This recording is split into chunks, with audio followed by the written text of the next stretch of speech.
أملاخ بتحاول دزامنا كله نزل عالم هيوت من تخرك بنبر هي تفسين ودو بجاه ساع ذهب ساع كندزين عالم أفكارا أملاخ نودو عالم بو خد حنبر نعالم كفرداس أي لا أخون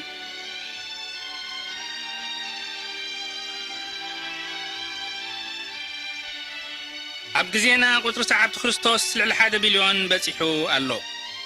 الجمامرة هيمانة كريستنا بتم 4 ونجيلات تصحيفو نرخبو نفس وكفو من الناتهم زانتا خريستوس اللوهم إذا هجي مريسنا يزلنا بملو ونجيل لوكاس توسدي زانتا ناي كريستوس إيو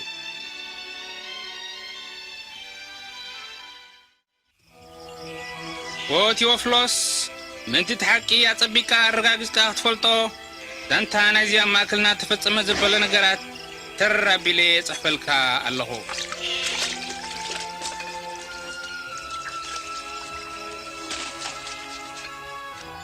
تتقيسار أغسطس هاتسينا منغست روما هيرودوس عبي خان نغسنا يهودا أبزنبرولو زبن أملاخن جبريل ملاخنا بنازلية تتبها العدي نام مريم السما دنقل خيد لأخو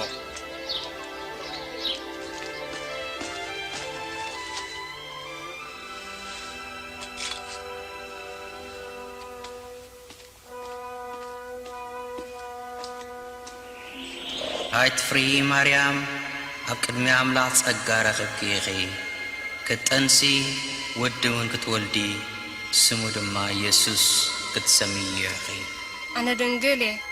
كميلي خون منفس قدس كوردك يمو يتقدس حسان ودلو على أملاك بهاليو منقستخا مودة تايبلا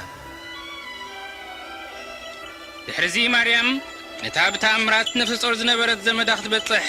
نبحن تعدي نبي هدا ديبت إلسابيت مريم بالحات اللي لعل خلنا نستبرختي أخي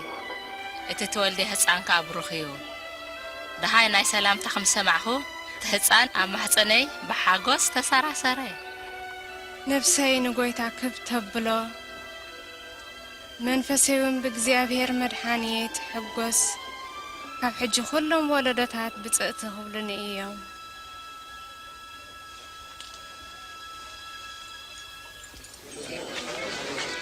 سمعوا سب نازريت بأواج ناي قيصر أغسطس كلهم أب تحتي ግዝኣቱ ዘለዉ ሰባት ብቁፅሩ ስለዘድለ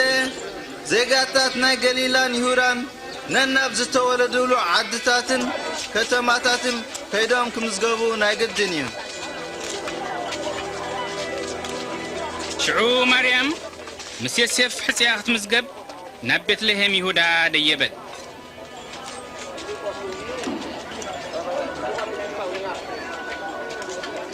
أبيت لهم قنا معرف قزاكوا يرخبون تتاز رخبواس حنت من نمو العمالية زنبرت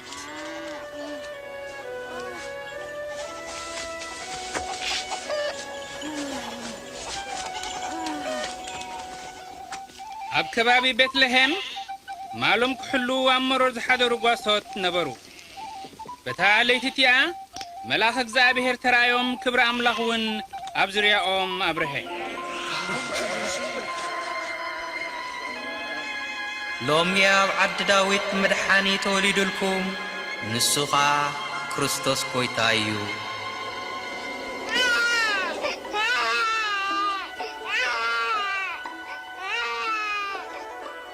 زعباتها دنقلادن بزعبا لدت نايت مدحنن نمجمرتها وانجل زبسترو زنقوا صوت زيوم يوم نيروم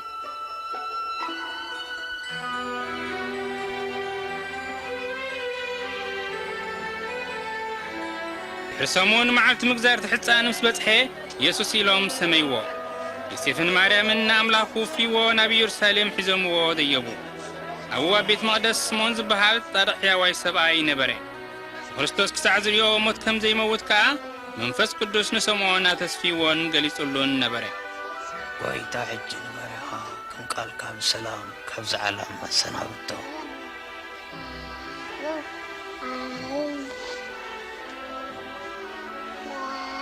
أنت مدحان كاريانيين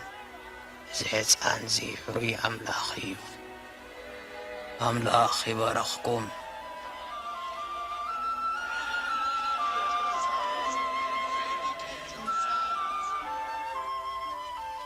ከምቲ ሕጊ ሙሴ ኩሉ ግቦኦም ምስ ፈጸሙ ኢየሩሳሌም ሓዲጎም ናብ ናዝሬት ተመልሱ። ኢየሱስ ወዲ 12 ምስ ኮነ ዮሴፍን ማርያምን ሒዞምዎ ፋሲካ ከብዕሉ ናብ ኢየሩሳሌም ደየቡ። ንዓዶም ክምለሱ ከለዉ ኢየሱስ ብድሕሪኦም ገዲፎሞ ከም ዝመፁ ስለ ዝፈለጡ ክደልይዎ ንድሕሪት ተመልሱ። ሳልሳይ መዓልቲ ከዓ ኣብ ቤት መቕደስ ምስ መምሃራን ተቐሚጡ ረኸብዎ። ወዲ መን እዩ እዚ ክንዲዚ ዝሓትት? ናዝሬታዊ ምሳና ዝኸደ መሲልና ነይሩ። የቕሬታ ሕቶ ብምብዝሑ ሰምዕዎ ኩሎም ከዓ ብኡ ገረሞም። ወደይ ስለምንታይ ዝገበርካና? ኣቦኻን ኣነን ሃለው ክንብለካ ብዙሕ ተሸጊርና። ስለምንታይ እሞ ትደልኒ? ኣብቲ ናይ ኣቦይ ስራሕ ክህሉ ከም ዝግባእኒ ዶ ኣይትፈልጦን ኢኹም?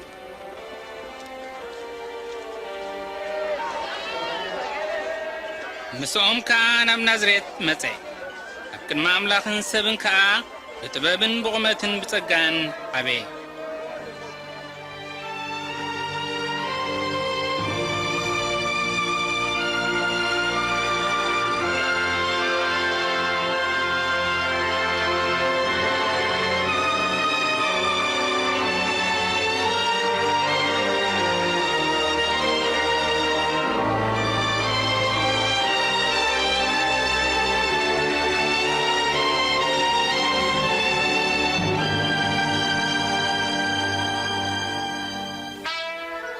أمبل 15 عامت ግዛት ሃፀይ ጢብርዮስ ጴንጤዎስ ጲላጦስ ኣብ ይሁዳ ተሸይሙ ከሎ ሄሮዶስ ከዓ ኣብ ገሊላ ሐናን ቀይፋን ድማ ሊቀ ካህናት ከለዉ ቃል ኣምላኽ ናብ ዮሐንስ ኣብ በረኻ መጸ። ንሱን ጥምቀት ንስሓን ሕድገት ኃጢአት እናሰበኸ ኣብ ኩሉ ዓድታት ወሰናወስና ዮርዳኖስ ዘረ። ካብ ኃጢአትኩም ተመለሱን ተጠመቁን ኣምላኽ እውን ይቕረ ክብለልኩም እዩ። ኣብ መጽሓፍ ነቢይ ኢሳያስ ተጻሒፉ ከም ዘሎ ሓደ ኣብ በረኻ ይውጅ ኣሎ፣ መንገዲ ንኣምላኽ ጽረግሉ፣ ትኽ ዝበለ መገዲ ጽረግሉ፣ ስንጭሮ ዘበለ ልዕል ይበል፣ ቁርባን እምባን ዘበለ እውን ትሕት ይበል። እቲ ጥውይ ዋይ መገዲ ትኽ ይበል፣ እቲ ኣማን ዝመልኦ ከዓ ሰጥ ዝበለ ይኹን። ኩሎም ሰባት እውን ምድሓን ኣምላኽ ክሪኡ እዮም። እሞ ንገረና፣ ኣቱም ርጉማት ውሉዳታት ማን እንታይ ክንገብር ትደልየና? ንገረና በጃኻ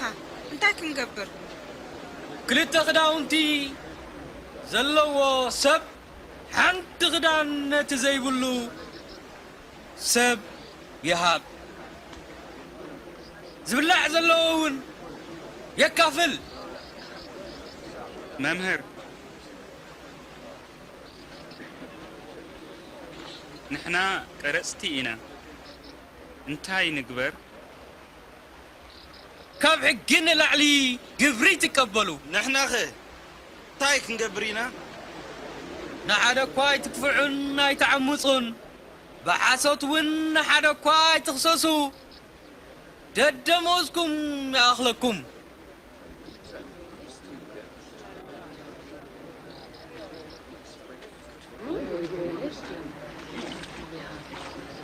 ንገረና፣ ክርስቶስ ዲኻ?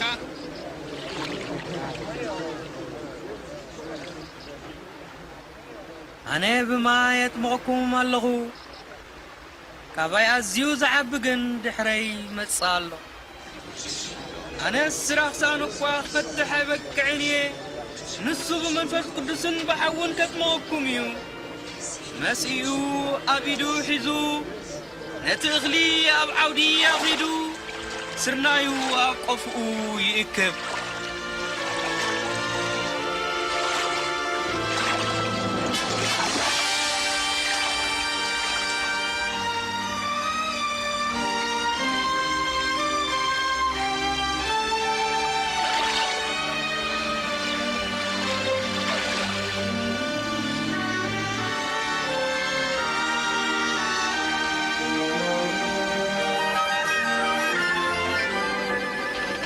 ሽዑ መንፈስ ቅዱስ ብተምሳል ርግቢ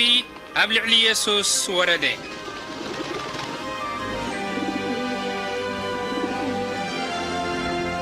ኣብ ሰማይ እውን ነዚኣነ ብውባሕ ዝብለኒ ፍትው ወደይ እዩ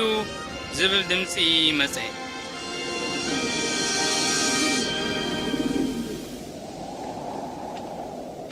ኢየሱስ ስራሑ ክጅምር ከሎ ወዲ 30 ዓመት ኣቢሉ ነበረ። ካብ ዮርዳኖስ ከዓ ብመንፈስ መሊኡ ተመልሰ። መንፈስ እውን ናብ በረኻ ተመርሐ። ኣብኡ ድማ 40 መዓልታት ብዲያብሎስ ተፈተነ። በዘን መዓልታት እዚአን ገለ እኳ ኣይበልዐን።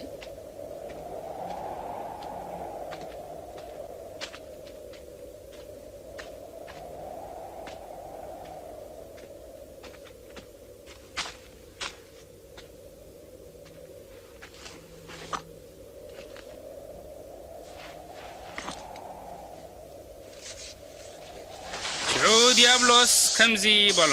ወዲ ኣምላኽ እንተኾንካስ ነዚ እማን ናብ እንጌራ ለውጦ።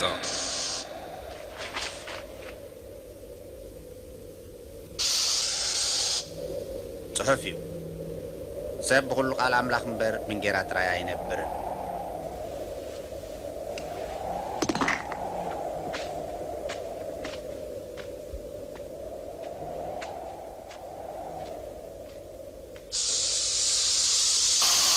ሽዑ ዲያብሎስ ናብ ነዊሕ ከረን ወሲዱ ብቕጽበት ኩለን መንግስታት ዓለም መራዮ። እዚ ኩሉ ስልጣንን ሃብትን ንኣይ ተዋሂቡኒ እዩ። ንዝደለኹ እውን እህቦ። ፍግም ኢልካ እንተሰገድካለይ ድማ ኣነ ንኣኻ ክህበካ እየ። ሽዑ እዚ ኩሉ ናትካ ክኸውን። ጽሑፍ እዩ ንእግዚኣብሔር ኣምላኽካ ስገድ፣ ንውበይን እውን ኣገልግል።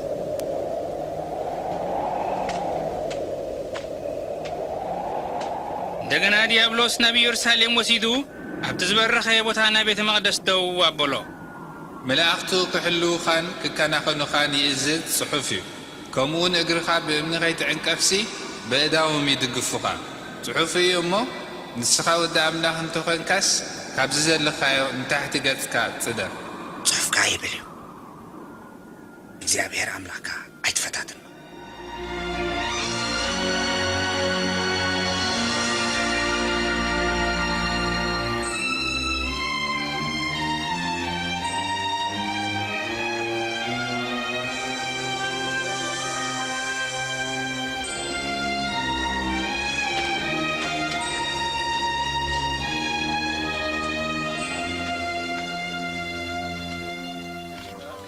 ናብ ናዝሬት ናብታ ዝዓበየላ ዓዲ ከዓ መጸ።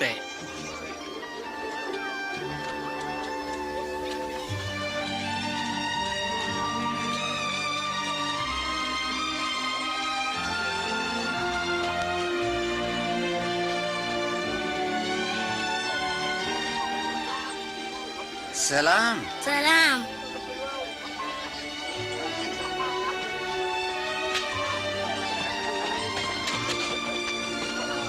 بمعاد سنبت كم تعلمادو نبيت صلوت أتوي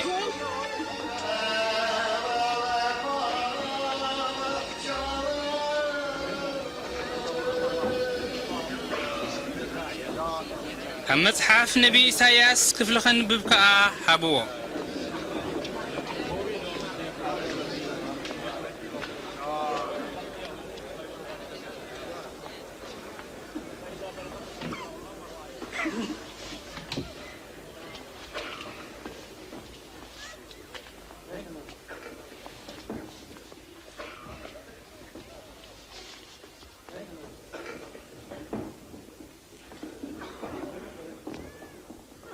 መንፈስ እግዚአብሔር አበ ሐዲሩሎ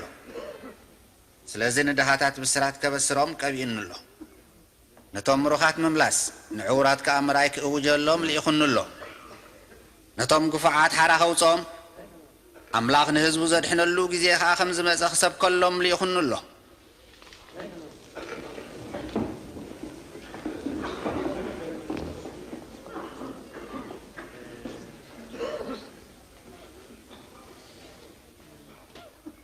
إذا سمعكم واستنبلكم صحف لو ما يعبكم يخم تفتصمه صحف تفتصمو نزي تسفازي كفتصم زغل مسيح تراي كمي لخون زي هو ساين درس خافه وسزبل مسلاكم تقصلي ከምኡውን እቲ ኣብ ቅፍርናሆም ጌርካዮ ዝበሃል ዘሎ እስኪ ኣብዚ ዓድኻ ድገሞ ትብሉን ኣለኹም እነግረኩም ኣለኹ ኣብ ዓዱ ክብረት ዝረክብ ነቢይ የሎን እዚ ዘረባ እዚ ኢየሱስ ንሱ ባዕሉ እቲ መሲሕ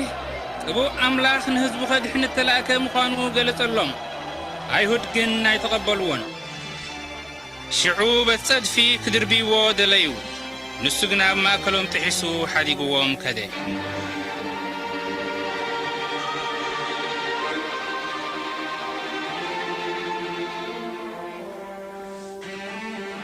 ናብ ቅፍርናሆም እትበሃል ዓዲ ገሊላ ድማ መጸ መግዛእቲ መንግስቲ ሮማ ንህዝቢ ኣይሁድ መሪርዎም ነበረ ስለዚ እቲ መሲሕ መጺኡ ካብ ጭኮና ሓራ ከውፅኦም ሃንቀው ይብሉ ነበሩ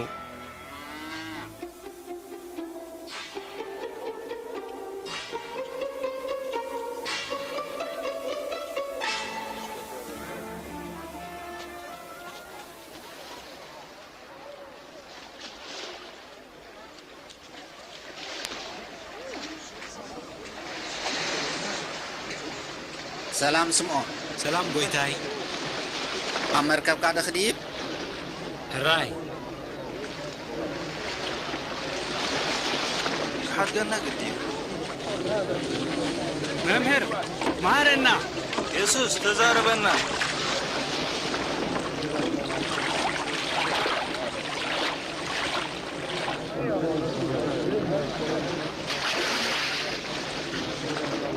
ክልተ ሰባት ክጽልዩ ናብ ቤት መቕደስ ዝኸዱ ነበሩ ሓደ ፈሪሳዊ እቲ ሓደ ኸዓ ተጋዊ ሽዑ እቲ ፈሪሳዊ ደው ኢሉ ከምዚ ኢሉ ጸለየ ተመስገን ኣምላኽ ስሱዕ ቀጣፊ ወይ ዘማኡ ከም ካልኦት ዘይኮንኩ ከምቲ ኣብ ማዕደይ ቆይሙ ዘሎ ተጋዊ ድማ ዘይኮንኩ መስግነካ ኣለኹ ኣብ ሰሙን 2 ግዜ እጸውም ካብ እቶተይ እውን ንዕሽር እህበካ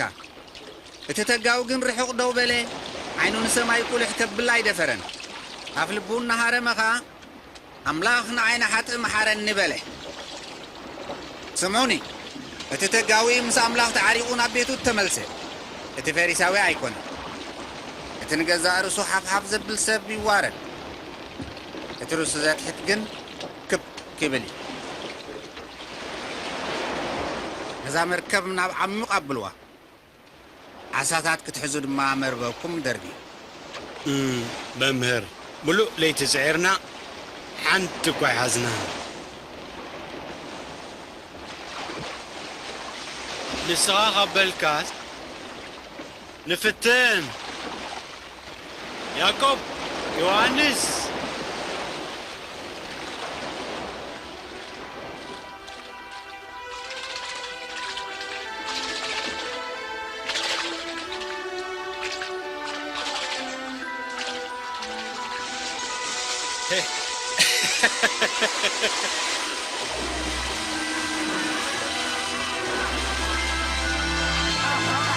ያዕቆብ ዮሐንስ ጃልባኹም ሒዝኩም ልዑ ሓግዙና ኣይደንግዩ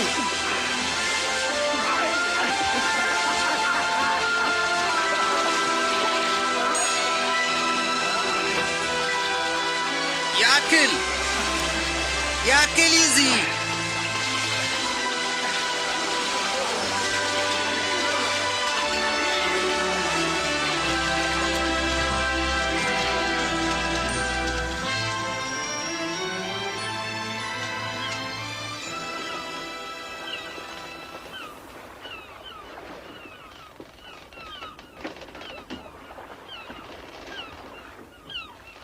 ካባይ ረሓቕ ጎይታይ ኣነ ሓጢኣተኛ ሰብ እየ ኣይትፍራህ ካብ ሎሚ ጀሚርካ ሰባት ክትገፍፍ ኢኻ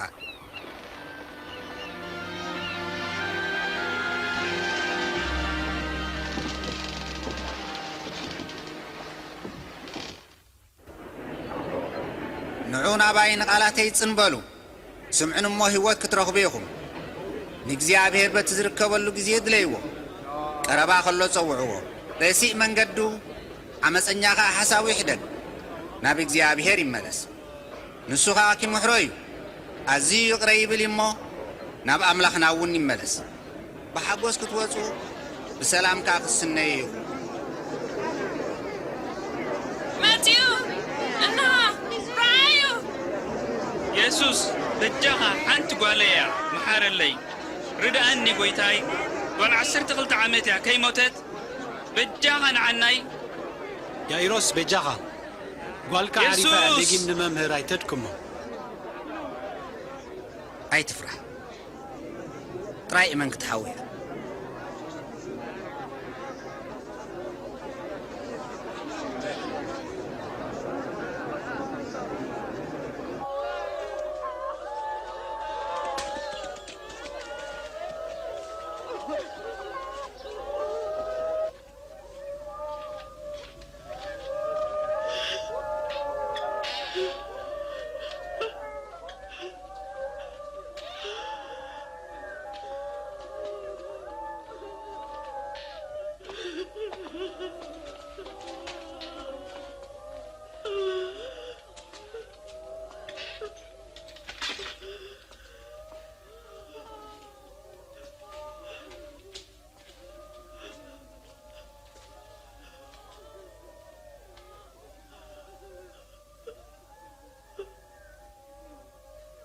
أيتبكيو أي موتتن دك سيازلا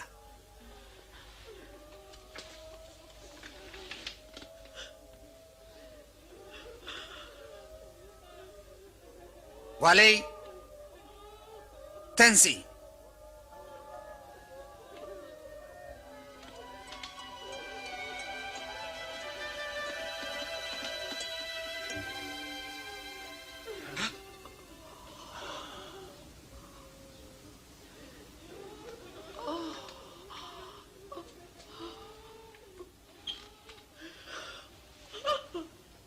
زبلا هابوا إذا زخونا دما هذا كويت نجرو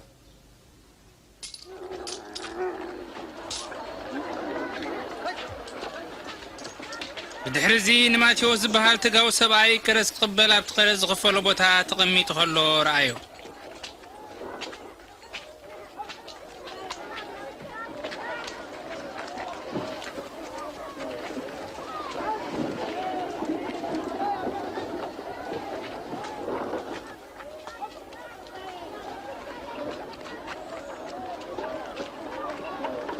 تعبني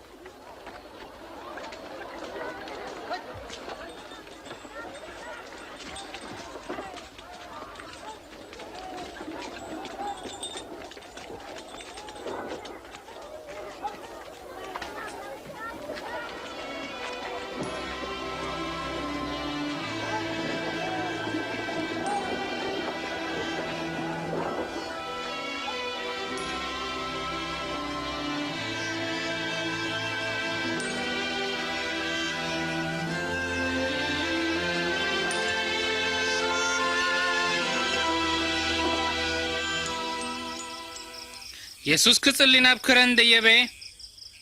مولوليتو نابو خصلي حدره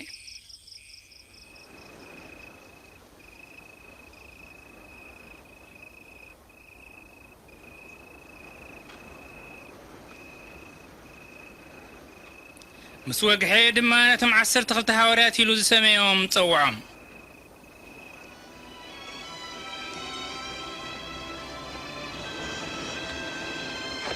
سمون بطرس سيلو زسميو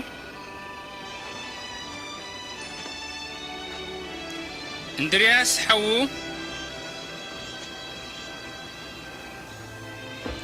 يعقوب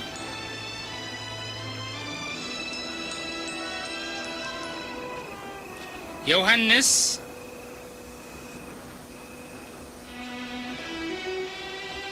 فيليبوس برتليموس ماتيوس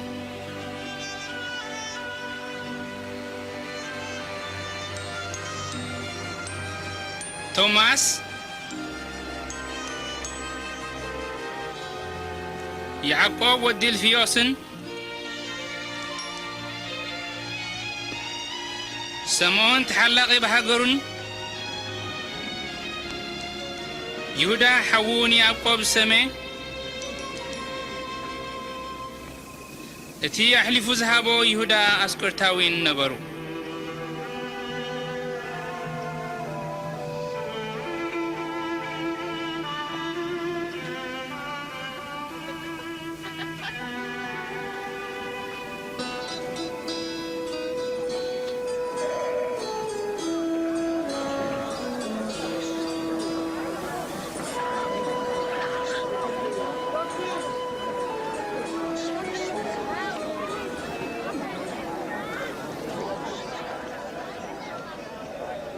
أتم دخاتات من قستام لاخنا أخاتكم يا مو بصانيهم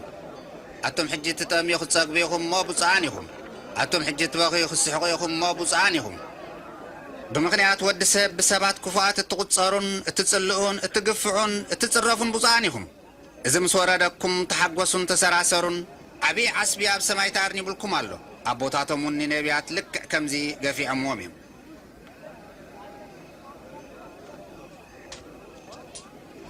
عسرت شدشتي عسرت شعتة عسرت شمنتة عسرت تسعتة عسرة نسو ترأي زلني طيب مالتك زين ترى ينزلوا أخا ويلهم ما أنتم هبتامات حجس أبزا من دري حنكيكم اللهم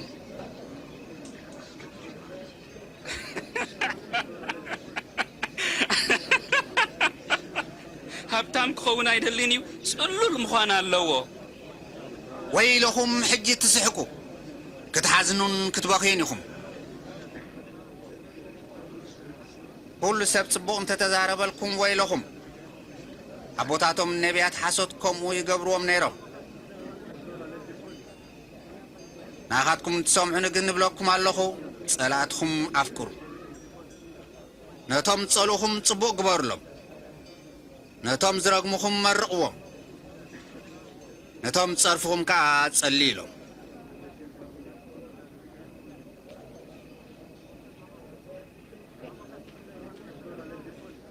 متلح كان زوق عكا تخلعيتون ملسلو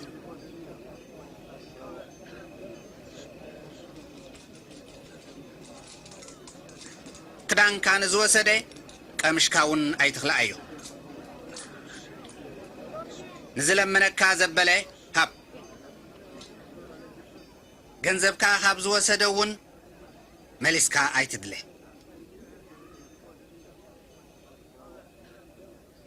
ንኻልኦት ግበሩሎም ከምቲ ክገብሩልኩም እትደልዩ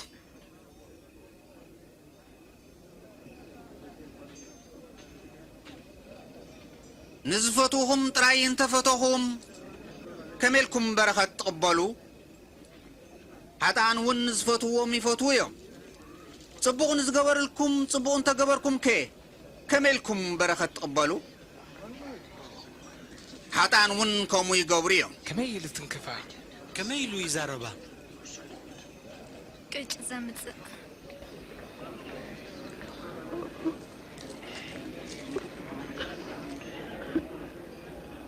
ኣይፋልኩምን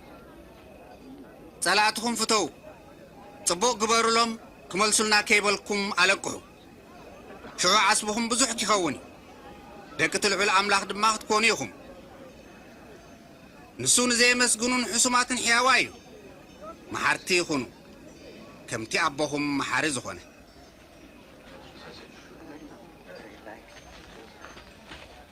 ርዳና ኢየሱስ ኣይትፍረዱ ኣይክትፍረዱን ከዓ ኢኹም ኣይትኾንኑ ኣይክትኩነኑን ከዓ ኢኹም ይቕረ በሉ ይቕረ ክበሃለልኩም እዩ ብመገድኻ ምርሓና ጐይታይ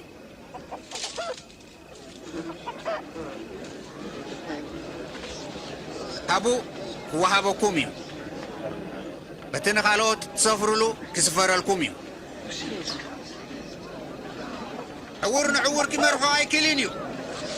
እንተፈተነ ክልቲኦም ኣብ ጉድጓዶም ዝወድቁ ከመይ ኢልካ ኣብ ዓይኒ ሓውካ ዘሎ በሰሪ እትርኢ ኣብ ዓይንኻ ዘሎ ጉንዲ ሓዲግካ መምህር ምርሓና ግዳ ጐይታ ሕጂ ኢኻ ተድልየና ዝጸረትካ ኸርስን ዝጠበኻዮን ኣጥባብ ቁፃን እየን እተዓደሉስ እቶም ንቓል ኣምላኽ ዝሰምዕዎን ዝእዘዝዎን እዮም እዚ ሰብኣይ እዚ መን እዩ እዚስ እቲ መሲሕ ድኾን ክኸውን ይኽእል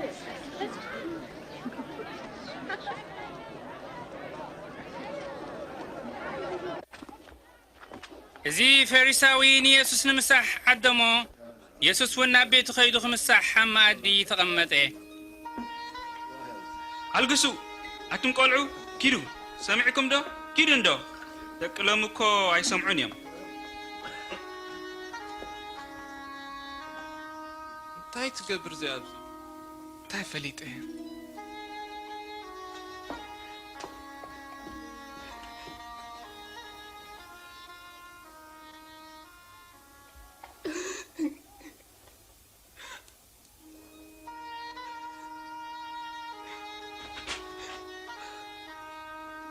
انتي تقبر الله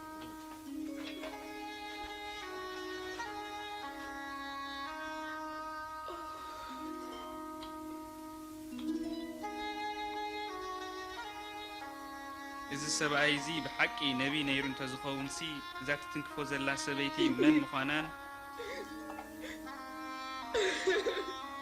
رخص هيوات كم تنبرن مفلت أنيرو من مخانا فليت على الله سمع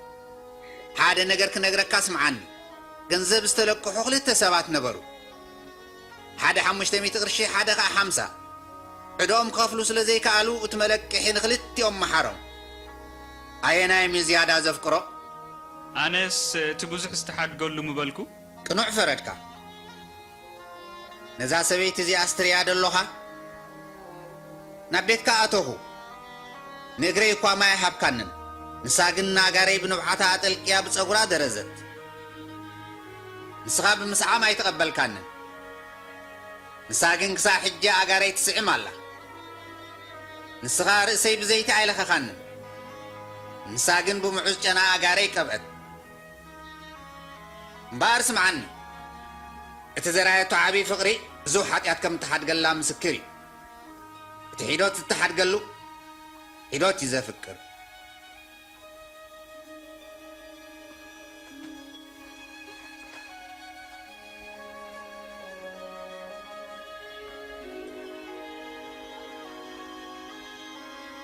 حاتيات كي تحاد يقول كيف امنتك يا رحيناتك يا بسلام كيدي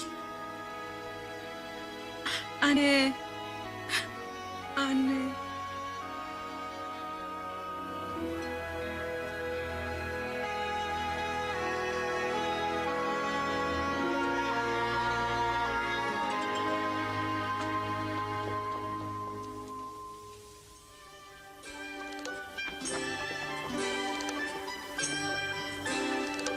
يسوس دما بسرات منغستا أملاخنا مهاري زوري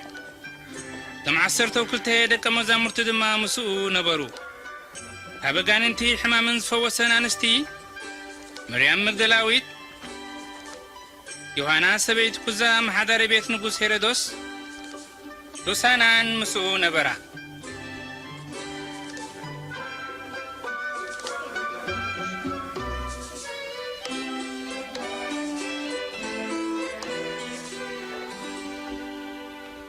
هيرودوس بمنغست روما أب غليلا تشيمو أب زنبرلو نيوهانس أسيرو نبري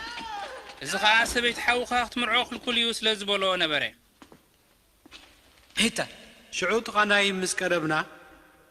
قبارو تغوانفنا اتموت حدا ودان حنت مبلت ينيرو يسوس مسر ايا لبو بدنغاصي ملئ نتقاريزا بإيدو تنكيو خا بلي انتا غوبز تنس ابلكالو شعتو ميتو زنبرو ود بدد بلي يسوس كأنا سبيتي وداهبا حتاتو كم زيلكم تخمص زلو نسخاديخا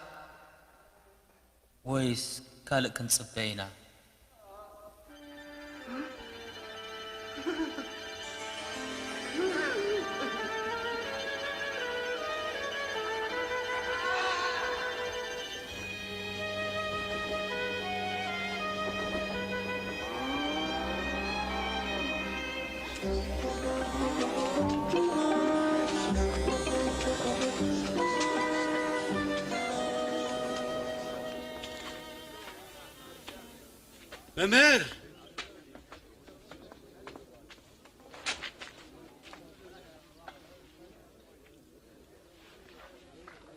ممر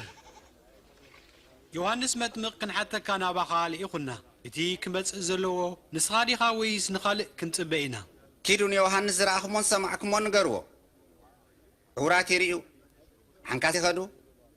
ባይ ዘይዕንቀፍን ዘይጠራጠርን ብፁዕ እዩ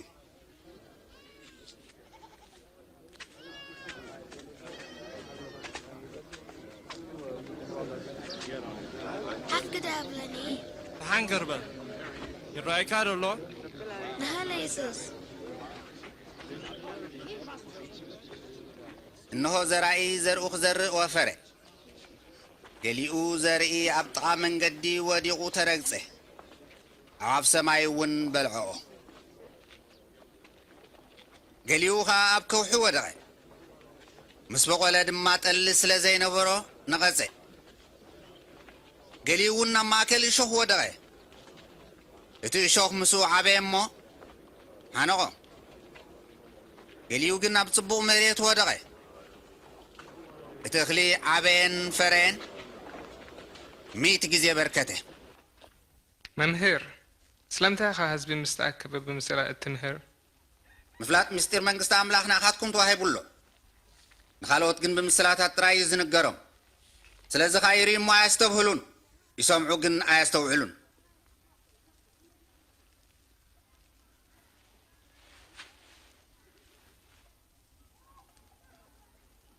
ትርጉም እቲ ምስላ እዚ እዩ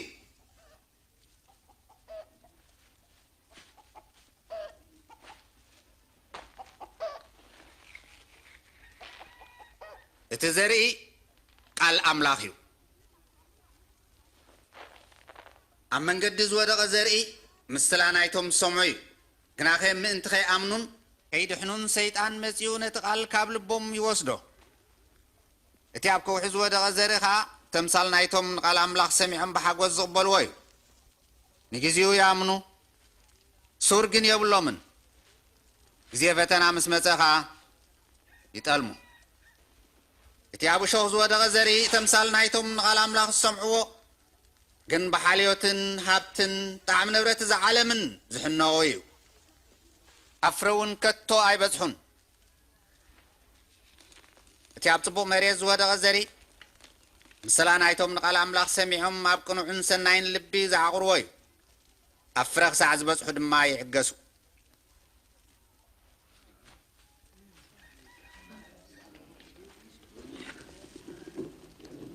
መብራህቲ ብርሂኡ ትሕቲ ኸፈር ዝዕፍኖ ወይ ትሕቲ ዓራት ዘንብሮ የለን ነቶም ናብ ቤት ዝኣትዉ ምእንቲ ከብርሃሎም ግና ኣብ ቋሚ ቀንዴል ኣብ ላዕሊ ይሰቕሎ ዘይገሃድ ሕቡእ የለን እሞ ዘይፍለጥን ናብ ግልፂ ዘይወፅን ስውር ከዓ የልቦን እምባርከስ ከመይ ጌርኩም ከም ትሰምዑ ተጠንቀቑ ንዘለዎ ዘበለ ክውስኾ እዩ ነቲ ዘይብሉ ግን እታ ዘላቶ እትመስሎ ንእሽቶ እኳ ካብኡ ክትውሰዶ እያ መምህር ኣዴኻን ኣሕዋትካን ኣብ ደገ ይፅበይኻ ኣለዉ ክሪእኻ ደልዮም ኣደይን ኣሕዋተይን ሲቶም ንቓል ኣምላኽ ዝሰምዕዎን ዝእዘዝዎን እዮም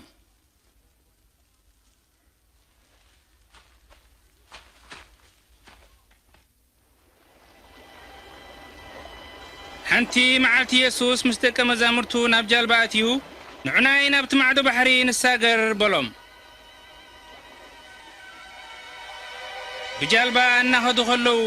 ድቃስ ወሰዶ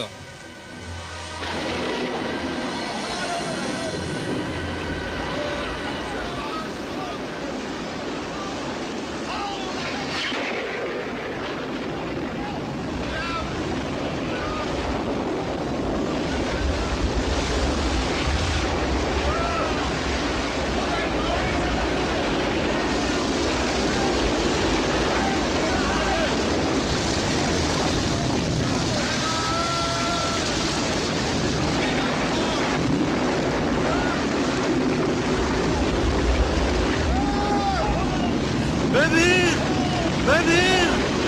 የሱስ ተባና ማዕበል ባሕሪ ተበየና ኩላትና ክንትዕል ኢና ኣድሕነና መምህር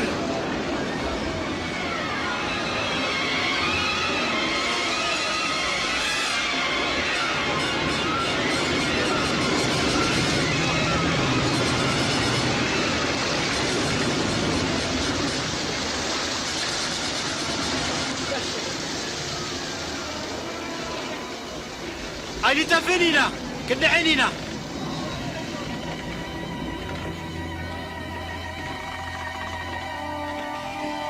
እምነትኩም ዳቤላ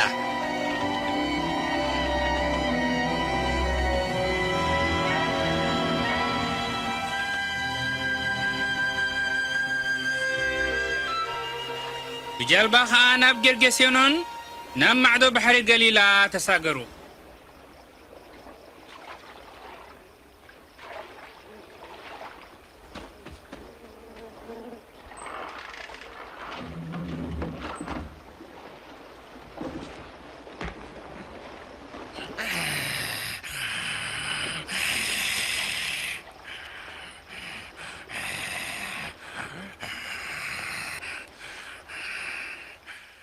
ኢየሱስ ተውትልዑ ለአምላኽ ብሳኻ እንታይ ኣለኒ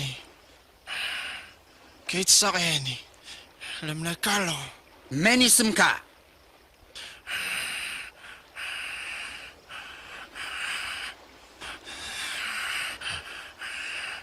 ለጌዮን ጎይታ ብጀኻ ናብ ማዕሞቕ ስደደና ናብቲ መጓሴ ኣዘማታት ክንኣትዎ ፍቐደልና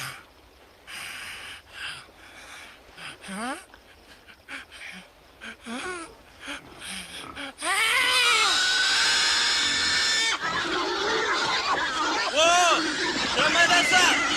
ግደፍ ግደፍ እቶም መጋንንቲ ወፂኦም ናብተን ሓሰማታት ኣተው ተመለሳ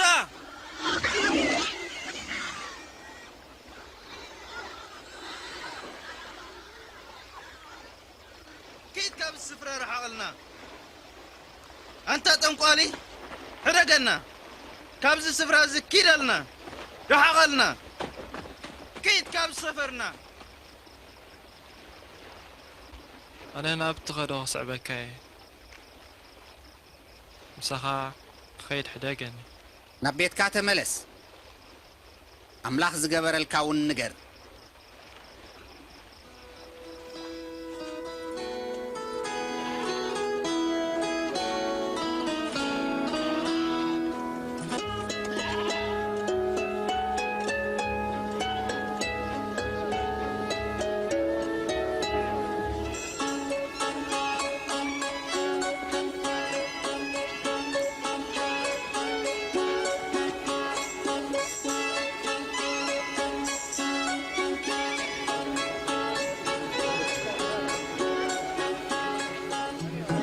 ኢየሱስን ደቀ መዛሙርትን ጽሙዋ ክረኽቡ ናብ ቤት ሰይዳ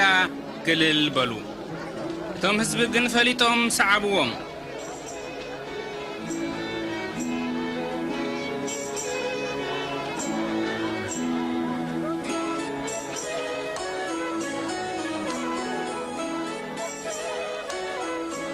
ድሕሪ ቀትሪ ጴጥሮስ ከምዚ ኢሉ ተዛረበ። መምህር ነዞም ህዝቢ ኣሰናብቶም ናብዚ ጎደቦ ዓድታት ከይዶም ዝብላዕን መሕደርን ክረኽቡ እዚ ዘለናይ ቦታ ሓንቲ ዘይብሉ ጽሙዋ በረኻ እዩ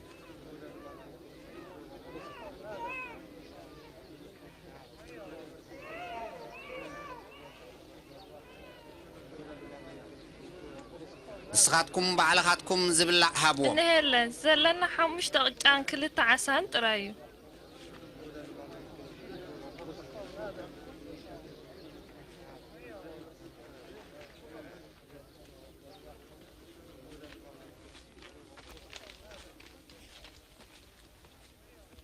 ተመስገን ሰማያዊ አቦና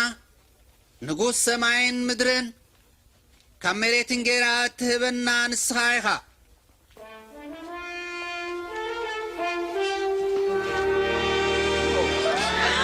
እዚ ተኣምር እዩ ተራእዩ ዘይፈልጥ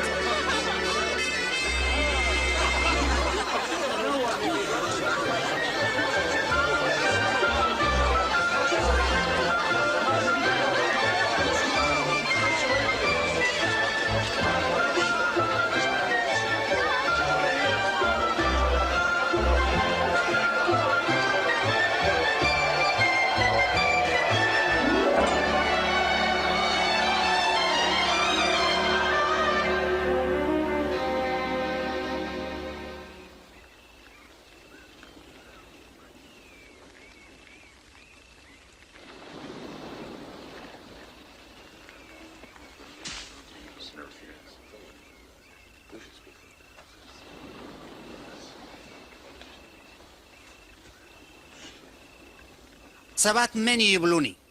ገሊኦም ዮሐንስ መጥምቕ እዩ ይብሉኻ ገሊኦም ከዓ ኤልያስ እዩ ይብሉኻ ካልኦት ድማ ሓደ ካብቶም ናይ ቀደም ነቢያት ተንሲኡ ናባና መጺኡ ይብሉ ንስኻትኩም ከ መን እዩ ትብሉኒ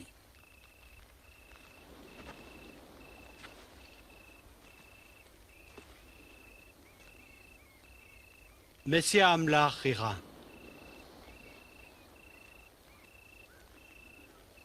እዚ ንሓደ እኳ ኣይትንገሩ ወዲ ሰብ ብዙሕ ክሳቕን ክነዓቕን እዩ ክቕተል ድማ እዩ ሳልሰይቲ መዓልቲ ግና ካብ ምዉታት ክትንስእ እዩ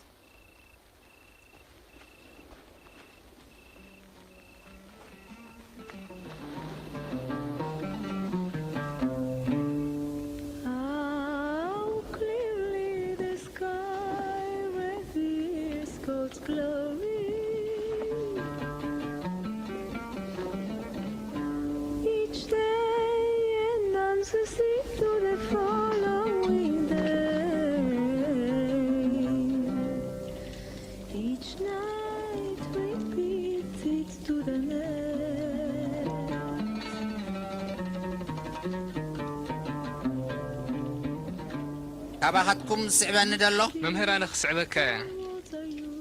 ኣቐዲመ ግን ምስ ሰበይ ክሰናበት ፍቐደለይ ክሓርስ ዕርፊ ሒዙ ንድሕሪት ዝጥምት ንመንግስቲ ኣምላኽ ኣይበቅዕን እዩ ክስዕበኒ ዝደሊ እንተሎ ኣቐዲሙ ነፍሱ ይቕበጽ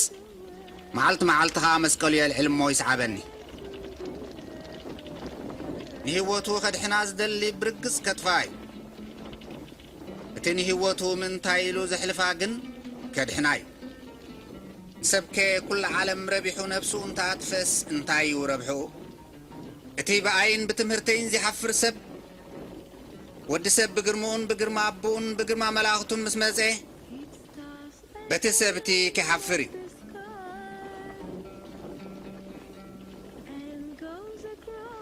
እብለኩም ኣለኹ መንግስቲ ኣምላኽ ክሳዕ ዝርእይዋ ዘይሞቱ ሰባት ኣብዚ ኣለዉ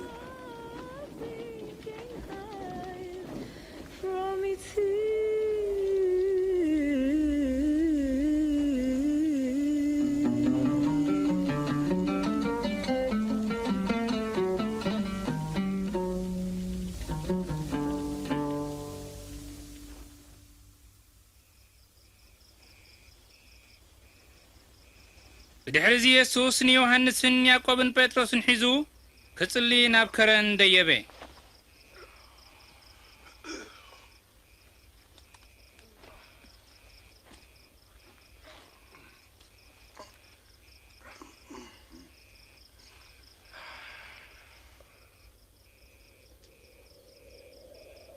كصلي خلون تتريت ناي قصو تلوته كدانو خا زنصبارق صعدا خونه بهندبت كاموسين الياسن بسماء وخبري تقلصو مسون يزاربو نبرو فقاد أملاح كتفصم إخا أب يروساليم كتموت إخا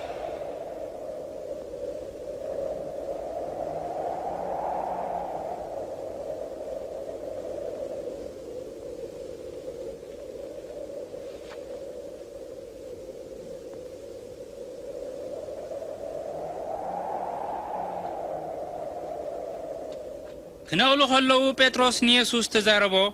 ممهر أبزي ميلاونا خندي تبوغي سلسة داس نسرح حدا نعخا حدا نموسي ناتزاربو خلو دبنا مسيو عفو نمو دكا مزامرتو فرهو هابتي دبناون اتيز حرخو ودي يزيو نوء سمعو زبل دمسي مزي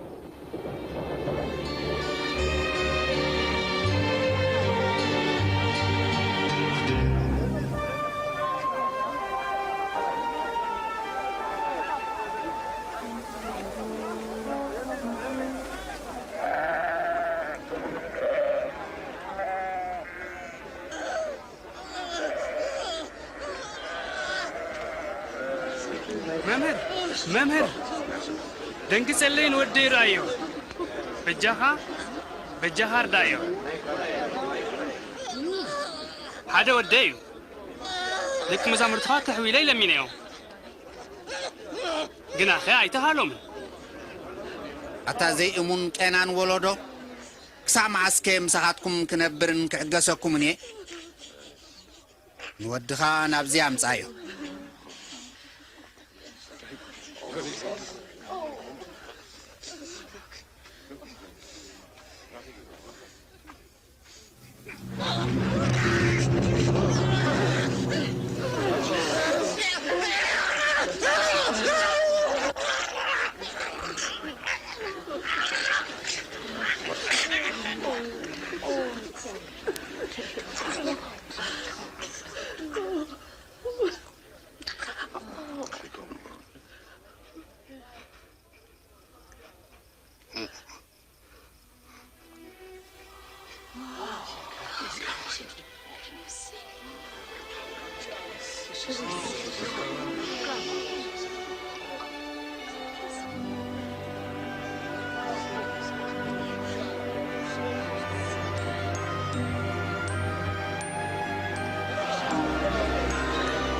እወይ እጹን ሓዊዩ መስተንክር እዩ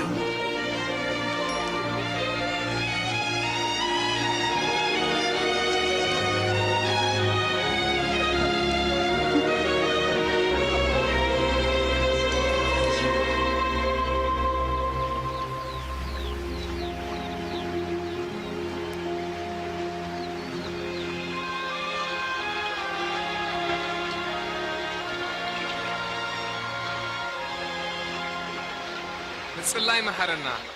ከምቲ ዮሐንስ እንተምሃሩ ዝምሃሮም ከምዚ ኢልኩም ጸልዩ ኣብ ሰማያት እትነብር ኣቦና ስምካ ይቀደስ መንግሥትኻ ትምጻእ ፍቓድካ ከምቲ ኣብ ሰማይ ከምኡ ድማ ኣብ ምድሪ ይኹን ናይ ዕለት እንጀራ ናብፀት ጽባሕ ሃበና ንሕና ንዝበደሉና ኩሎም ይቕረ ከም እንብል ሓጢኣትና ይቕረ በለልና ካብ ክፉ ኣድሕነና እምበር ኣብ ፈተና ኣይተእትወና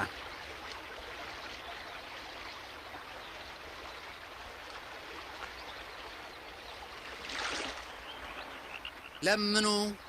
ክወሃበኩም ድለዩ ክትረኽቡ ኢኹም ማዕጾ ኳሕኳሕ ኣብሉ ክኽፈተልኩም እዩ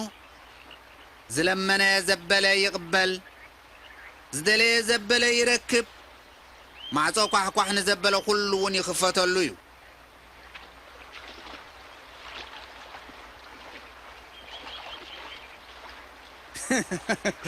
كواهاتكم كي أين يا بويو ودو عسان تلمونو تمن زهبو ويسن قاقوحون تلمونو عن كربي زهبو نسهاتكم كواكفات كنسخم ندقهم تصبغ هياب مهاب كافلتكم اتي اب سماي زلو أبوهم قدان زلمونو كندي أبزيحو منفس قدوس زيهبوم بلوكم اللهو كام مقبيه والتعبيع ካብ ክዳን ውን ስጋ ይዓብዩ ስለዚ ንህይወትኩም ብትበልዕዎ ንስጋኹም ውን ብትኽደንዎ ኣይትጨነቁ ናብ ኳኳታ ዝተብህሉ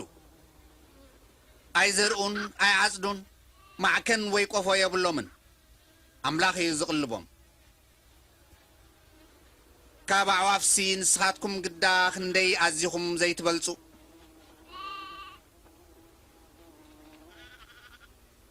ካባኻትኩም ከየተጨኒቑ ኣብታ ቁመቱ ሓንቲ እመት ክውስኽ ዝኽእል መን እዩ ዝቐሊል ነገር ምግባር ካብ ዘይትኽእሉስ ንምንታይ ደኣ ብኻሊእ እትጭነቑ ንዕምበባታት ኣስተብህሉ ከመይ ኢሎም ከም ዝዓብዩ ኣይፅዕሩን ኣይፈትሉን ግና ኸሰሎሞን እኳ በቲ ኩሉ ኽብረቱ ከም ሓደ ኸባታቶም ኣይተኸድነን እሞ ኣምላኽ ነዚ ሎም ዘሎ ጽባሕ ግን ናብ ሓዊ ዝድርበ ሳዕሪ ከምዚ ካብ ኣልበሶ ክንደይ ግዳነ ኣኻትኩም ዘይከድነኩም ኣቶም ጉድላት እምነት ወስኸና ክንዲ ፍረ ኣድሪ ተኣክል እምነት እንተትህልወኩም ነዚኦም ሳግላ ብሱርካ ተነቒልካ ኣብቲ ባሕሪ ተተኸል እምበልኩሞ እሞም ተኣዝዘኩም ነይሩ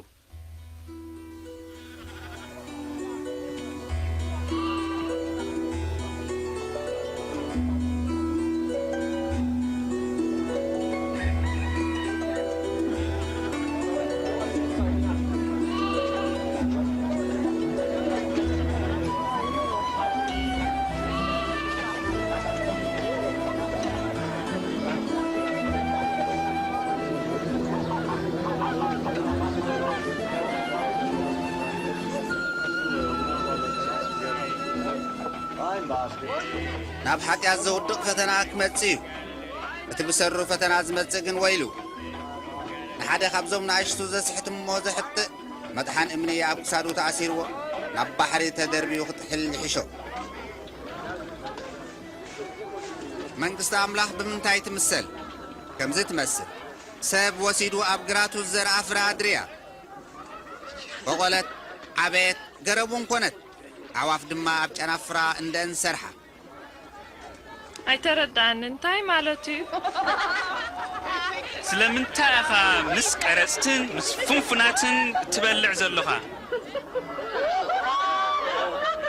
ንሓኪም ሕሙማት እምበር ጥዑያት ኣየድልይዎን እዮም ኣነ ሓጣን ናብ ንስሓ ክመፁ ዳ እምበር ንጻድቃን ክጽውዕ ኣይመጻኩም ብዛዕባ መንግስቲ ኣምላኽ ንገረና ካልኪ ኣሎ ዶ ኣታ ሒደት መጓሲ ኣይትፍራሕ እታ መንግስቲ ክበኩም ፍቓድ ኣቦኹም እዩ ዘለኩም ዘበለ ሽጡ ሽያጡ ከዓ እንድኻታት ሃብዎም ንገዛእ ርስኹም ዘይሓልፍ መዝገባ ጥርዩ ሃብትኹም ኣብ ሰማይ ዕቆርዎ እሞ ኣይክንክን እዩ ኣብኡ ሰራቒ ኣየርክቦን ባልዕ እውን ኣየባላሽዎን እዩ ልብኹም ኣብ ዘለዎ መዝገብኩም ኣብሎ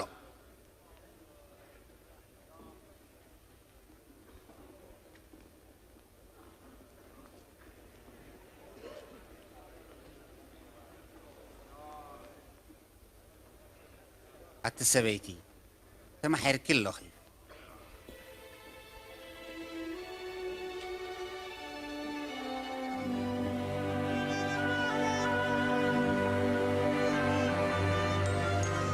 رايو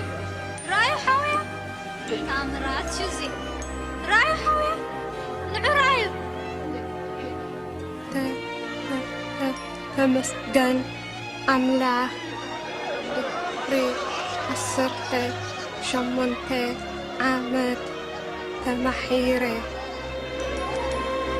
تسرحوا لن شدشت معلتي اللواهم شعو متئكم تحكموا بسنبت جن أي تفقدلكم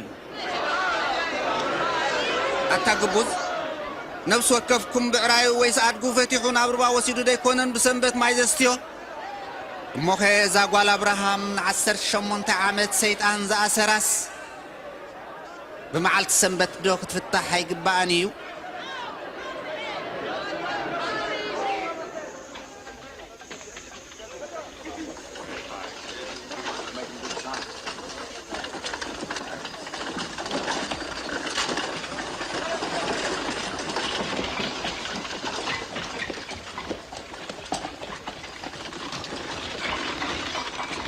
هير ممهر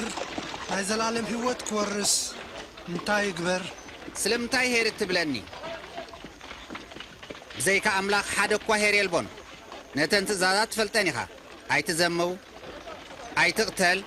بحصوت أي تمسكر أبوهان أديخان أخبر نزي كل تزازات كم نسنة جميرة حالية بارحان تتريفات كالا زلكا كل شيء كانت جنزب ندخاتات هبهم شغاب سماي هبتك هلو وكايو دحريون عمو صعبني احنا اكو حبتامات نقادو إينا هبتام سبنا منغست أملاك كاتوس كندي چنكيو هبتام سبنا منغست أملاك كابزاتوس جمل بعين مرفق تحلف يقلل من دا أمو خد حنيو تنسب زي كالو نا أملاك يكالوي بلك منغست أملاك أبي الله منغست أملاك بمتحللا وايت متسينيا إنها أبزيري ويس إنها أبتيري أيت بحالينيا منغست أملاك أوشتكم يا زلا يزيخ متسيو حانت خابتن معالتات ود سب نمر أيت منيلو قلنا أي كتري وانيهم كم تبركي أب سماي زبر كوسن وسن كازبره ود سب دما بمعالتو كم أوكي خووني قدم قنا بزولو رزيك الساقن كنا عاقن ناي قدني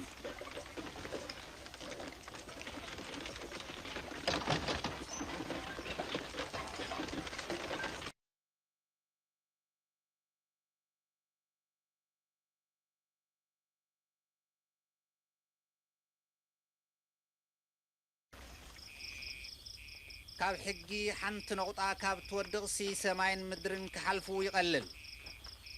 ብዙሓት ነቢያትን ነገስታትን ነዚ ትርእይዎ ዘለኹም ክርእይዎ ደልዮምሲ ኣይረኣይዎን ከምኡ እውን ክሰምዕዎ ተመኒዮም ኣይሰምዕዎን እንታይ ሞ ንግበር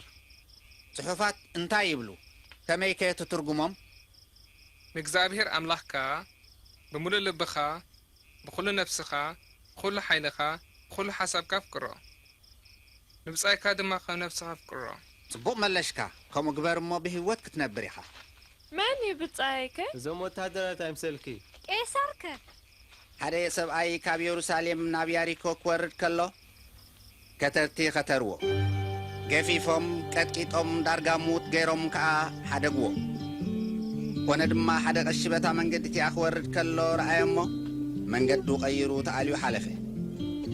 ከምኡ ድማ ሓደ ሌዋዊ ኣብታ ቦታ እቲኣ ምስ በጽሐ ቅርብ ኢሉ ነቲ ሰብኣይ ረኣዮ እሞ ተጠውዩ ሓለፈ ግናኸ ሓደ በታ መንገዲ እቲኣ ዝሓልፍ ዝነበረ ሳምራዊ ናብቲ ሰብኣይ መጽእ ምስ ረኣዮ ድማ ልቡ ብድንጋጼ ተመልአ ናብቲ ሰብኣይ ቀሪቡ ድማ ኣብቲ ኣውሳሉ ዘይትን ወይንን ኣፍሲሱ ሰፈፈሉ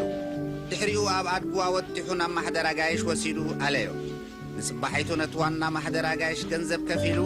ተኻናኸኖ ንውኢልካ ዘጥፋእኻዮ ዘበለ ምስ ተመለስኩ ኸፍለካ እየ በሎ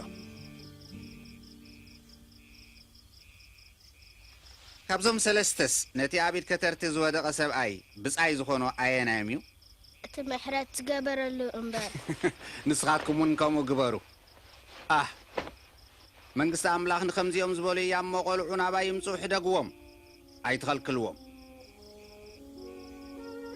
ብሓቂ እብለኩም ኣለኹ ንመንግስቲ ኣምላኽ ከም ቆልዓ ኮይኑ ዘይቅበላ ሓደ እኳ ይኣትዋን እዩ እቲ ብስመይ ነዚ ቆልዓ ዝቕበል ንኣይ እዩ ዝቕበል እቲ ንኣይ ዝቕበል ከዓ ነቲ ዝለኣኸኒ እዩ ዝቕበል እቲ ኣብ ማእከልኩም ትሑት ንሱ እዩ ተኣዝዩ ዝለዓለ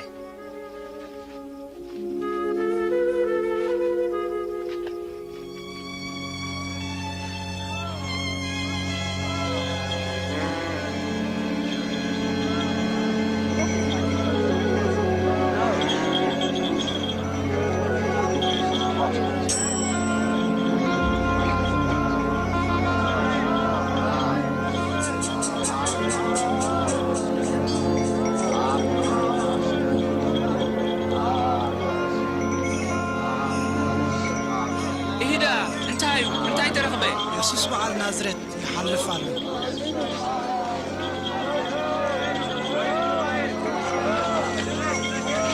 ኢየሱስ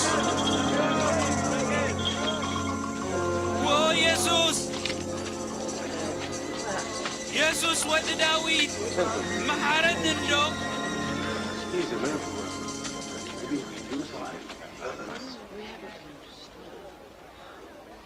እንታይ ክገብረልካ ትደሊ ጎይታይ ክርኢ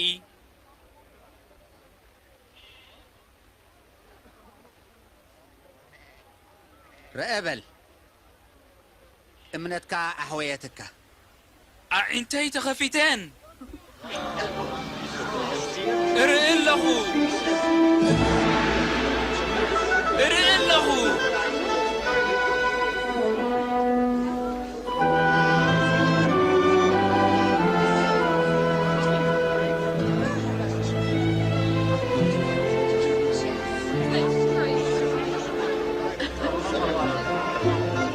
ኢየሱስ ናብ ኢየሩሳሌም ክኸይድ ከሎ ኣብዘ ዝኸዶ ብዙሕ ህዝቢ ናብኡ መፀ መገዲ ምድሓን ናርየና ብዛዕባ መንግስቲ ኣምላኹን መሃረና ይብልዎ ነበሩ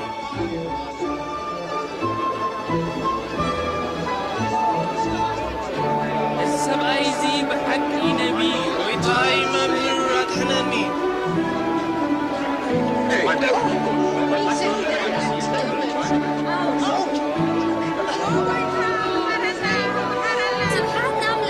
ጎይታ ነቲ ሓቀኛ መገዲ ኣርየና ህዝቢ ከም መምህርን ጎይታን ክቕበሎ ጀመረ ኣብ ያሪኮ ዘኪዎ ዝበሃል ተጋዊ ንኢየሱስ ክሪኦ ሃንቀው ይብል ነበረ ህዝቢ ምንቲ ኸይክብሎ ከዓ ኣብኦም ሓኾረ እቲ ተጋዊ ጠንቅፍ ውረድ ዘኬዎስ ሎሚ ኣብ ቤትካ ክውዕል እየ ናብ ገዛይ ተጸጋዊ ዶ እቶ እዩ ዘኬዎስ ዳን ኢየሱስ ኣበይ ፈልጦ Oh,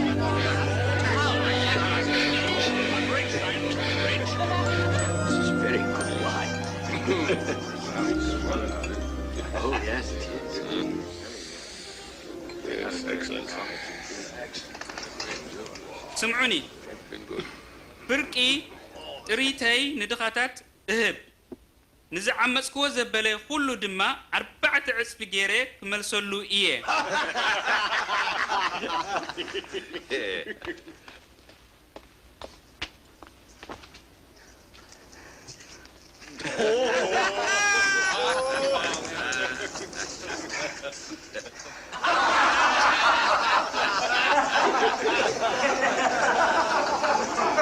زيمسل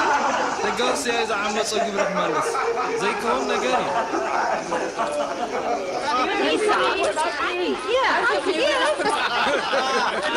ومن زابيت زي من حنكون الله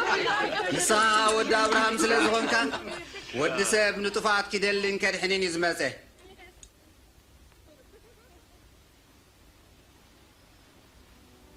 سمعوني يروسالم كندي بينا أبون كل نبيات بزعا ود سب تنبي وقت تسامي نبي الأحزاب أحلفهم كهبوا لا قتلوا واردوا طفون كبلوا ليه كيقرفن قتل النماية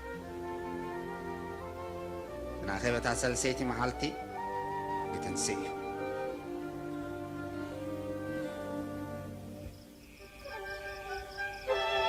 ሽዑ ኢየሱስ ኮነ ኢሉ ናብ ኢየሩሳሌም ተበገሰ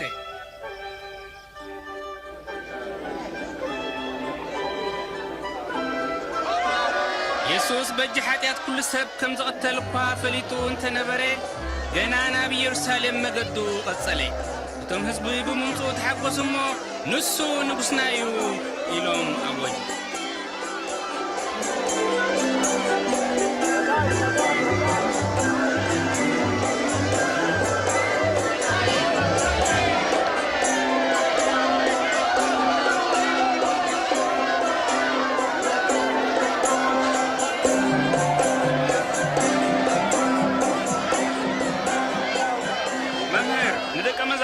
ስቕ ኣብሎም ብለኩም ኣለኹ ንሳቶም ስቕ እንተበሉ እዞም ኣእማን ምጭዳር ክጅምሩ እዮም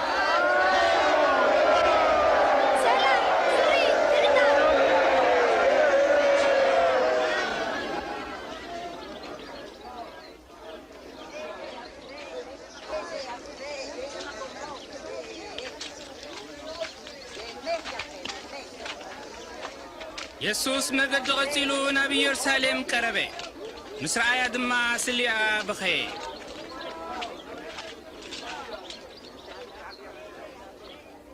ኣይንስኺ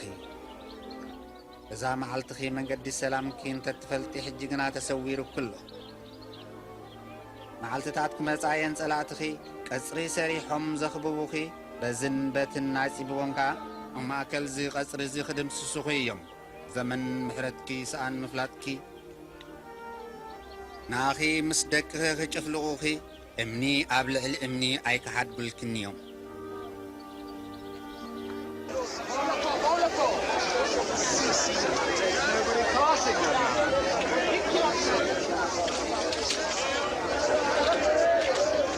እዚ ቅዱስ መቕደስ ኢየሩሳሌም ኣብ ክንዲ ቤት ጸሎት እነሆ ቀንዲ ቦታ መሸቀጢ ኾይኑሎ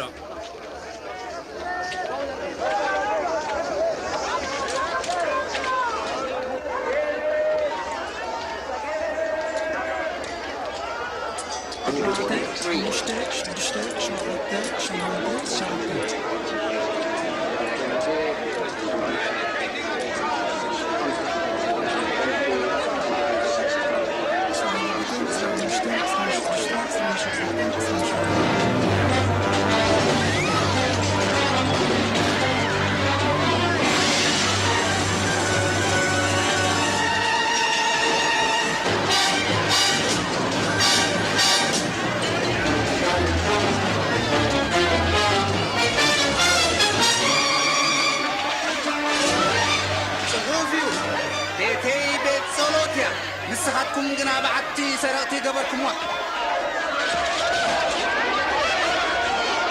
ተናባግዕ ድዩ እደግበሎ ከልክሎ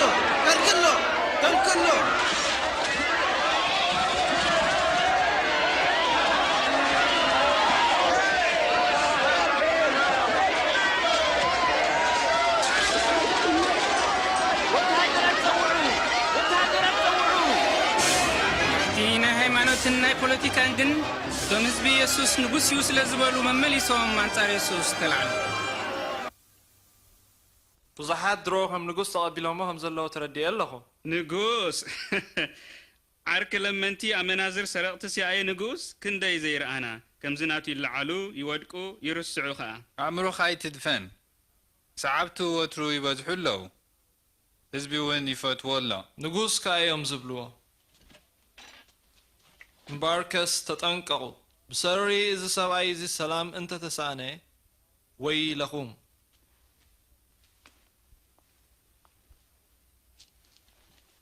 ምናልባት ሓቁ እዩ ነዚ ገሊላዊ ክንዓጥቀሉ ኣለና ነቶም ግቡዛት ጸሓፍትን ፈሪሳውያንን ኣበርቲዑ ደጋጊሙ ስለ ተቃወሞም እቶም ህዝቢ ኣይሁድ ኣብዚሖም ሰዓብዎ ስለዚ ከዓ እቶም መራሕቲ አንጻሩ ተላዕሉ ሽዑ ኢየሱስ ሓንቲ ድኻ መበለት 2 ሳንቲም መባእ ክትህብ ረኣያ ሂደት መባእ እዚ ካብዚ ዝበዝሕ ክትቢ ትኽእልን እብለኩም ኣለኹ እዛ ድኻ መበለት ዝያዳ ኩሎም ከም ዝሃበት ካልኦት ኩሎም ትርፊ ሃብቶም እዮም ዝሃቡ እዛ ድኻ መበለት እዚኣ ግን እተን ዝነበረኣ ነጊፋ ኩሉ እያ ሂባ እስኪ ንገረና በናይ ስልጣን ኢኻ እዚ ትገብር ዘለኻ እዚ ስልጣን እዚስ ምን ሃበካ ኣነ እውን ሓንቲ ነገር ክሓተኩም ጥምቀት ዮሃንስ ስልጣና ካብ ኣምላኽ ዶ እያ ወይስ ካብ ሰብ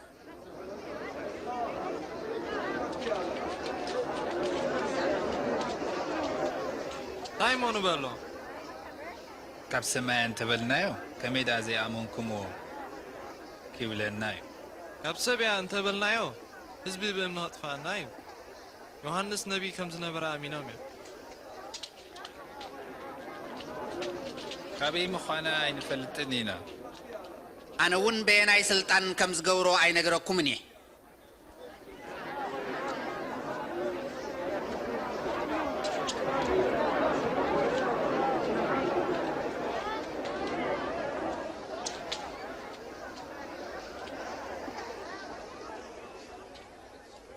ሓደ ጊዜ ኣታኽልቲ ወይኒ ተኺሉ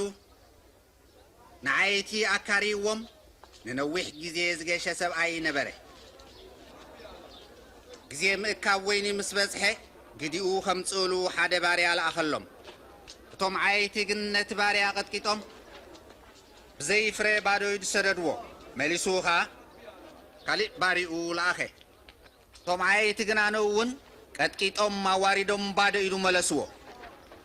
መሊሱ ሳልሳይ ባርያ ለኣኸ እቶም ዓይቲ ግን ንእውን ኣቑሰልዎ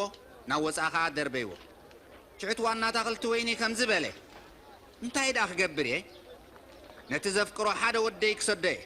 ብርግጽ ንኡስ የኽብርዎ ግዲ ይኾኑ እቶም ዓይቲ ግና ክመጽእ ምስ ረኣይዎ ከምዚ ኢሎም ተማኸሩ እዚ እቲ ወራሲ እዩ ንዕኑቕ ተሎሞ ርስቱ ንኣና ክኸውን እዩ ወስካ ንገረና ስለዚ ካብቲ ኣታኽልቲ ወይኒ ኣውፅዎ ቀተልዎ ኸ እቲ ዋና ኣታኽልቲ ወይኒ ነዞም ዓይትስ እንታይ ክገብሮም እዩ መጺኡ ክቐትሎም ነቲ ኣታኽልቲ ወይኒ እውን ንኻልኦት ዓይቲ ክህቦ እዩ እዚ ጽሑፍ ከ እንታይ ማለት እዩ እቲ ነደቕቲ ንዒቖም ዝጓሓፍዎ እምኒ ንሱ ርእሲ መኣዝን ኮነ ኣብቲ እምንቲ ዝወድቕ ዘበለ ኩሉ ይሰባበር እቲ እምንቲ ዝወድቆ ዘበለ ኩሉ ኸ ፈጺሙ ይሕምሸሽ መምህር ንስኻ ትብሎን ትምህሮን ሓቂ ምዃኑን ገጽ ሰብ ርኢኻ ከም ዘይተዳሉን ሓቀኛ ፍቓድ ኣምላኽ ከም ትምህርን ንፈልጥ ኢና ንገረና እስከ ንቄሳር ናይ ሮማ ግብሪ ምኽፋልሲ ኣንጻር ሕግና ዶ እዩ ተጠንቀቕ ጎይታ ተንኰል እያ እቲ ገንዘብ እስክርየኒ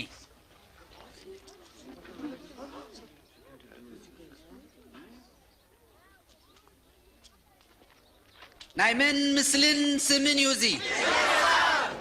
እምበኣር ናይ ቄሳር ንቄሳር ሃብዎ እቲ ናይ ኣምላኽ ከዓ ንኣምላኽ ሃብዎ እንታይ እዩ ምላሽኩም እቲ ፋሲካ ዝበሃል በዓል ቅጫ ምስ ቀረበ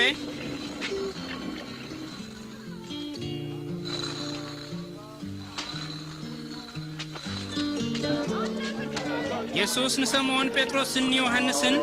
ገንሸል ፋሲካ ከዳልዉ ለኣኾም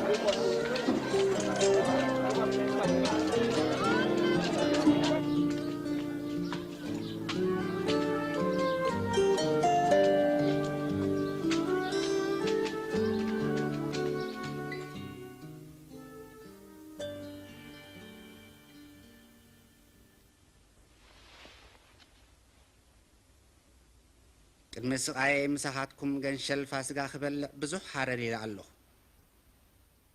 እብለኩም ኣለኹ ኣብ መንግስቲ ኣምላኽ ክሳዕ ዝፍጸም ደጊም ካብዚ ኣይክበልዕን እየ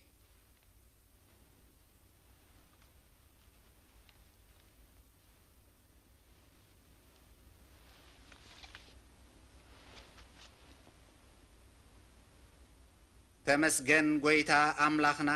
ንጉስ ኩሉ ፍጥረት ፍረወይኒ እትህበና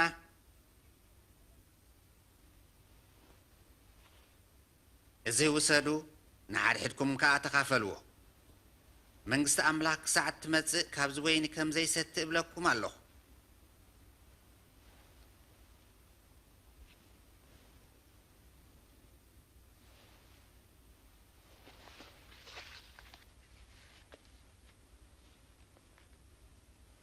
ተመስገን ጎይታ ኣምላኽና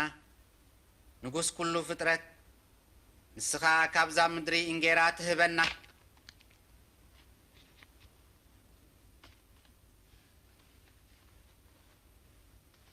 እዚ ስለኹም ዝወሃብ ስጋ እዩ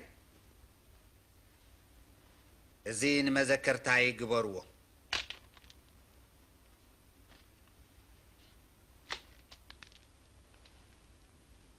ዛ ጽዋ እዚኣ ሓድሽ ኪዳን ናይቲ በጃኹም ዝፈስስ ደመይ እያ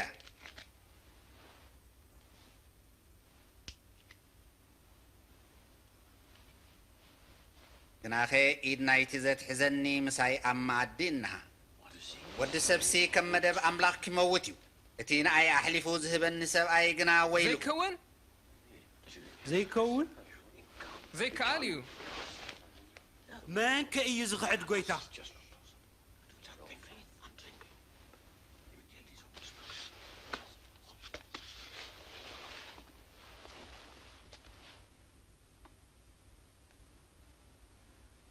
ኣባኻትኩም እቲ ዓብዪ ከም ንእሽቶይ እቲ ጐይታ ከዓ ከም ግዙእ ዳ ይኹን ኣየናዮም ይዓቢ እቲ ኣብ መኣዲ ዝቕመጥ ዶ ወይስ እቲ ዘገልግል እቲ ዝቕመጥ ኣይኮነን ኣነ ግና ኣብ ማእከልኩም ከም ኣገልጋሊ እየ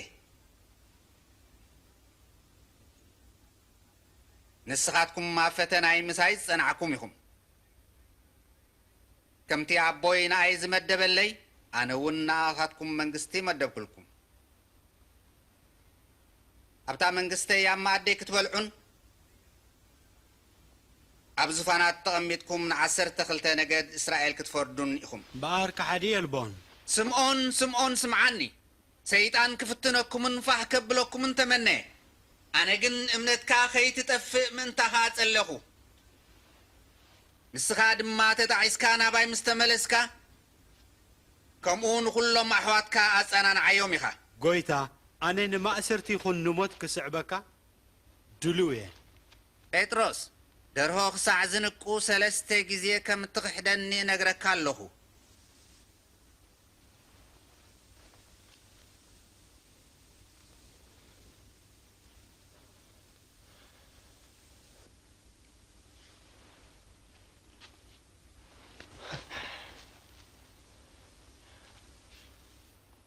زي جنزبن سنكن ساينن مسلاكم قلدو قديلكم يا لا يقودلنان حجينا جنزب وي سنك زلو وي مالا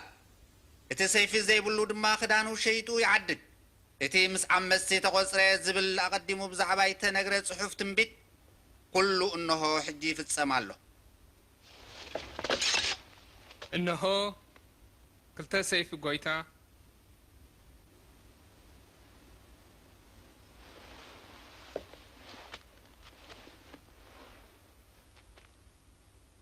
ياكليو شعوتهم بايتو أيهود نيسوس كما يجرون كم زد فوو تماخرو سيطان دما نبي هدا سبورتا وزبها الأتوي نسحا دخابتم هاوريات يوز نبري نيسوس كتحزوها مسب سلطان تماخري يسوس نيرسالم حديقو خصلي نابد برزيتي ديبي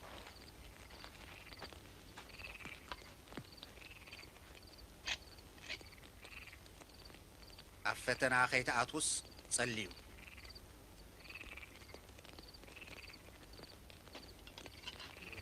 يهودان 30 قرشين يسوس حليفو هابو يسوس لكلهم حتان بجاز متلا ساعات درو 5 قربت فليتو صلي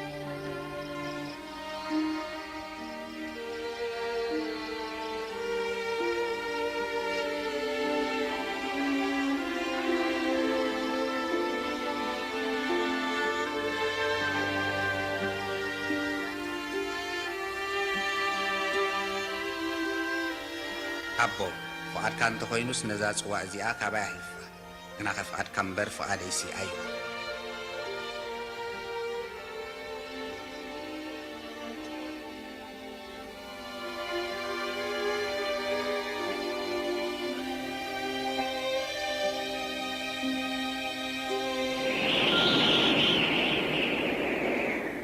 شعو خاب سماي حادث تصنعنعو ملأخ مصو ترهات قصو خاء كم زنت بزح دم نام مدري نتب نبري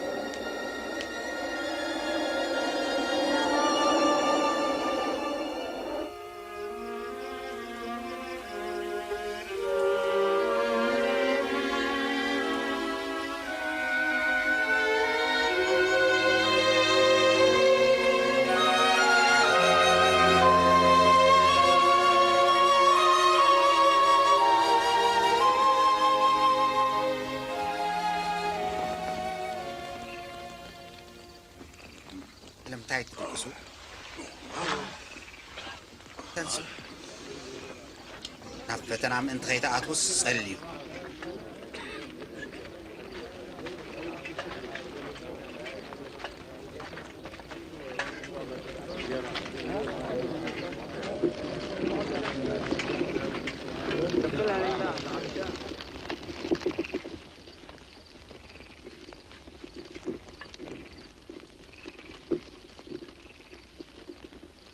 يهودا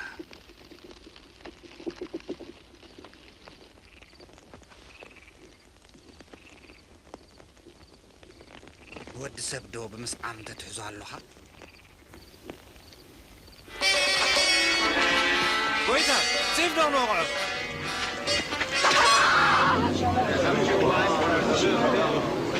قلت فوق سروه أدفو ياك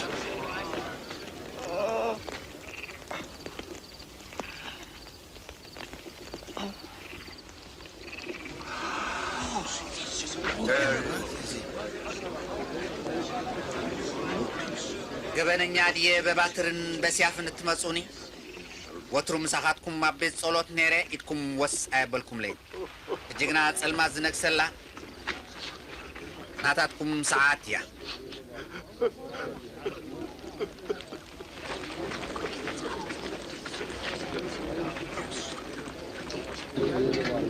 عزوه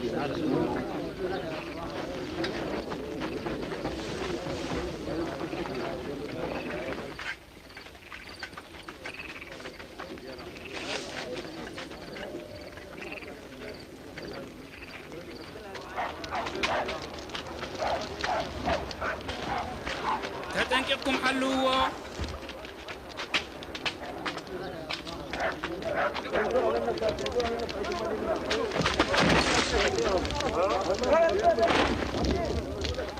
ባርኖስ ንጉስ በል ከነልብሰካ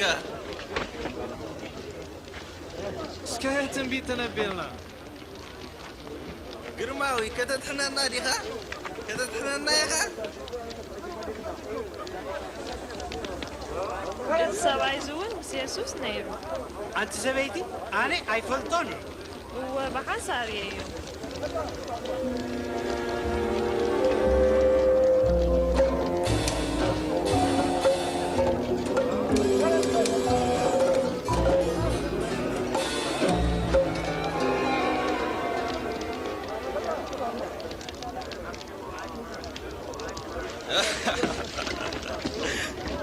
ትሑታት ማለትካ ኢና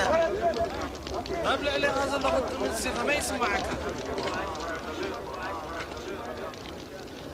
ንስኻ እውን ሓደ ኻባታቶም ኢኻ ኣነ ይኮንኩን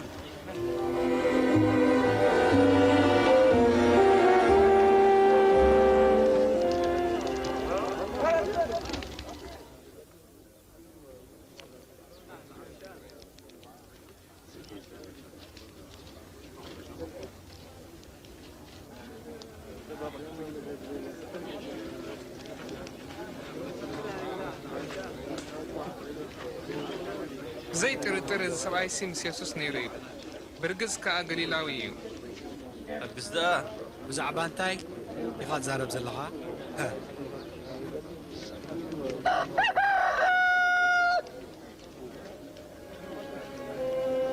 የሱስ ግልጽ ኢሉ ንጴጥሮስ ጠመቶ ጴጥሮስ እውን ጐይታ ደርሆ ኸይነቀወ 3 ሰዓት ክትክሕተኒ ኢኻ ዝበሎ ዘረባ ዘከረ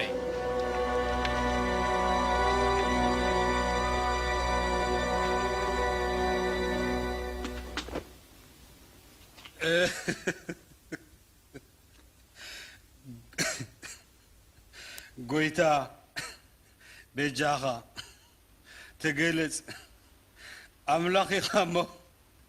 ከምቲ ብርቱዕ ሓይልኻ ጌርካ ተገለጥ ንስኻ ኣቦታትና ምስ ፈደሉኻ ይቕረ ኢልካ ኣሎም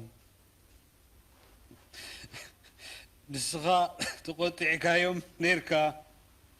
ግን ኣይጥፋእካዮም ስለ ዘፍቀርካዮምን ኪዳንካ ስለ ትሕሉን ከዓ ኣዚኻ ንሓፍካዮም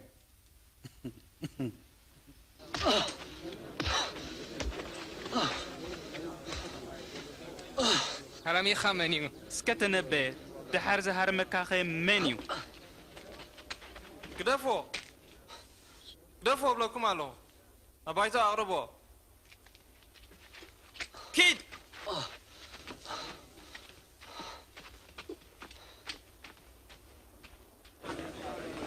እቶም መራሕቲ ሃይማኖት ንየሱስ ክምርምርዎ ተኣከቡ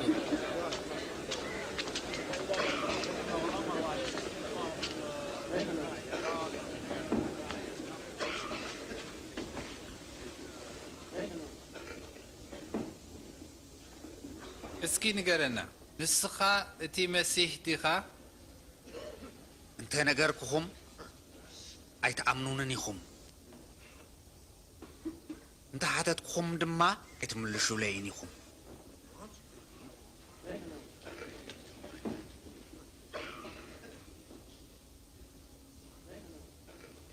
ካብ ሕጂ ንንዮ ወዲ ሰብ ኣብ የማንት ኩሉ ዝኽእል ኣምላኽ ክቕመጥ እዩ እሞ ስኻስ ወዲ ኣምላኽ ኢኻ ንስኻ እኳ ትብል ኣለኻ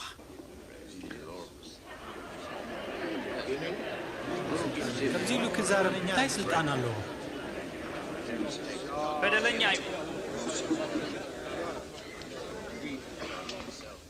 ንሕና ባዕልና ዝበሎ ሰሚዕናዮ ኣለና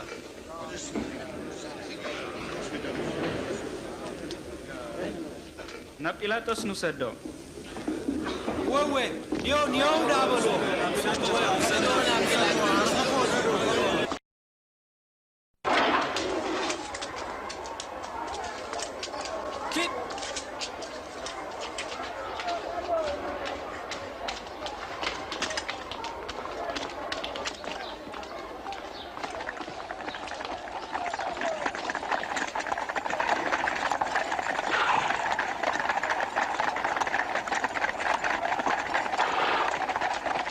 ካብቲ ብጭካኔ ተፈልጠ ኣሽሓት ሰባት ከዓ ሰቐለ ናብ ጲላጦስ ምስለነ ናይ መንግስቲ ሮማ ሒዞምዎ ኸዱ በዛ ሰዓት እዚኣ ንጉሆም ምድርስ እንታይ ኣምጻእኩም እዚ ንህዝብና ኸናዕብ ከሎ ሒዝናዮ ኣብ ቤት መቕደስ ዕግርግር ፈጢሩልና እንታይ መቕጻዕቲ ይግቦ ፍረዶ ዘፍርዶን ዘውፅዖን ሓንቲ እኳ ይረኸብኩን በደለኛ ኮይኑ ረኺብናዮ ኣለና ንቄሳር ግብሪ ትኽፈሉ ኣነ ኸዓ መሲሄ ንጉስ እየ ይብል ኣሎ ንጉስ ንስኻ ንጉስ ኣይሁድ ዲኻ ንስኻ እኳ ትብል ኣለኻ ኣብ ገሊላ ጀሚሩስ እንሆ ኸዓ ናብዚ መጺኡ ኣሎ ኣብ ገሊላ እዚ ሰብኣይ እዚ ገሊላዊ ድዩ እምበኣርከስ ሄሮዶስ ይፍረዶ ንሱ ኣብ ኢየሩሳሌም እንዲ ዘሎ ናብ ሄሮዶስ ይውሰድዎ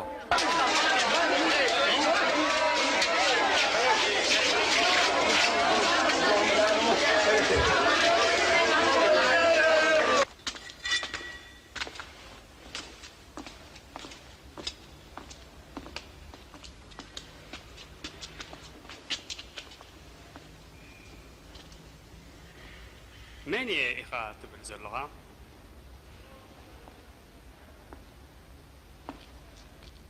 ደቀ መዛሙርተይ ትብሎም ከ እንታወት እዮም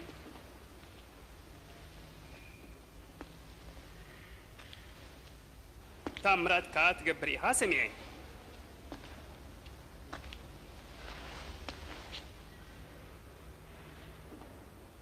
እስከ ኣርየኒ ጎይታይ ህዝቢ የባዕድ ኣሎ ኣነ ንጉስ እየ ከዓ እዩ ዝብል እዚስ ከዓ ንጉስ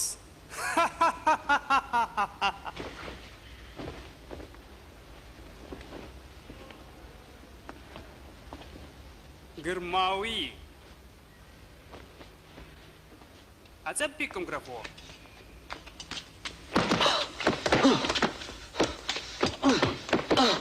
ናብ ጲላጦስ መለስዎ እዚ ግዛቱ እዩ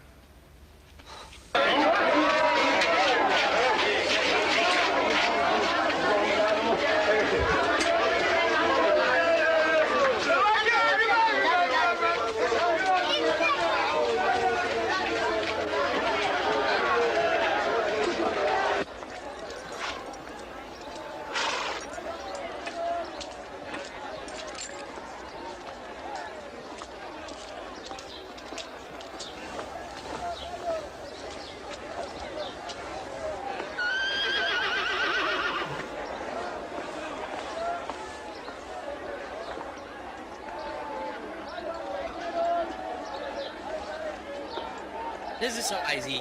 ኣብ ሞት ዘብፅሕ በደል የብሉን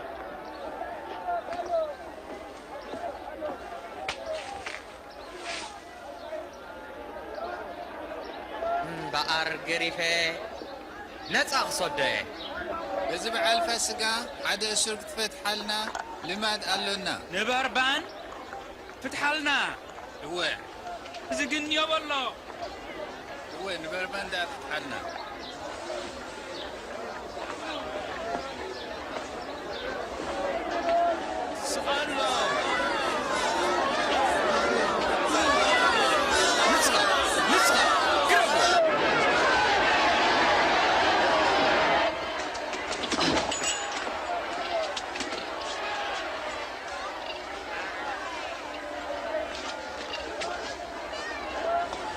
ጲላጦስ እንታይ ትጽበ ኣለኻ ኢየሱስ እዩ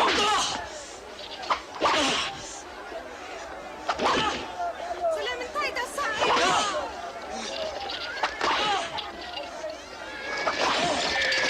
ደጉ ንሱ እቲ መሲሕ እዩ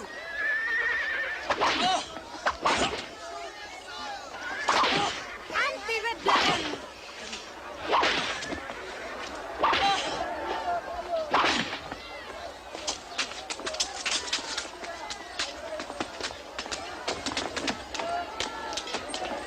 ግናኸ ኢየሱስ ምእንቲ ክስቀል ዓዊሎም መመሊሶም ጨደሩ ሽዑ ጲላጦስ ንኢየሱስ ንሞት ፈረዶ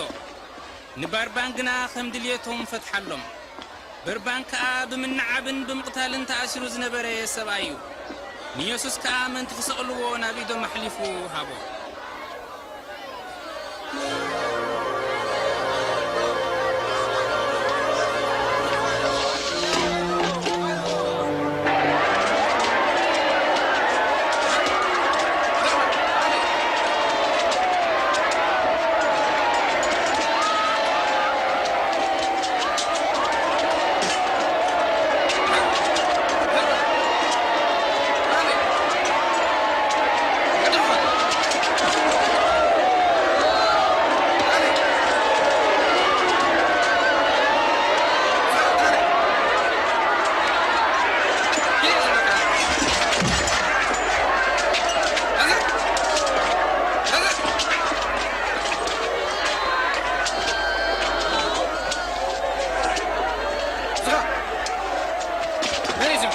سمعون كيريناوي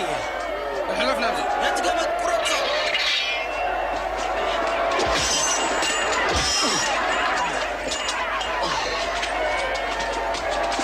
زكم كين الزبكة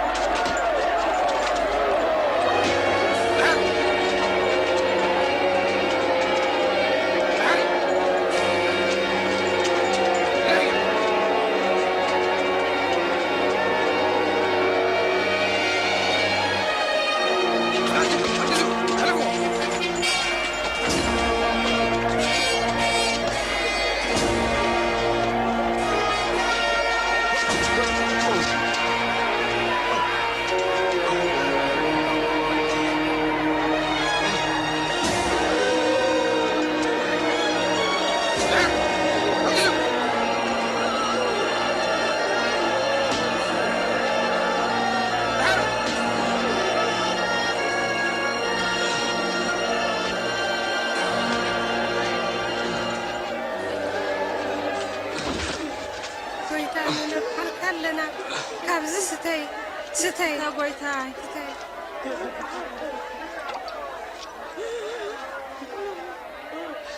نانستي يروساليم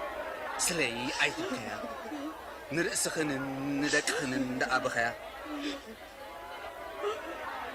أبزي طلول كمزي كاب جوروس أبتي نقصدا خمي خوينيو أملاخي حقسكا طلل كاين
أدحينه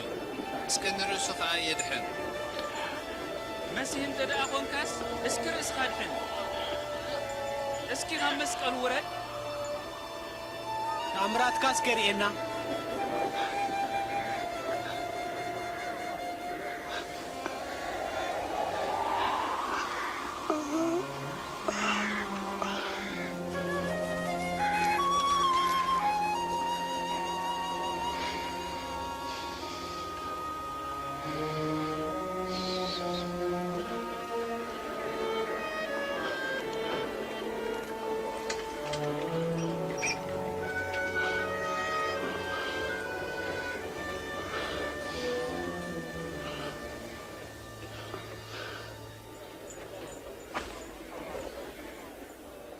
زي ترى أنا يتنقالي خدان هيكون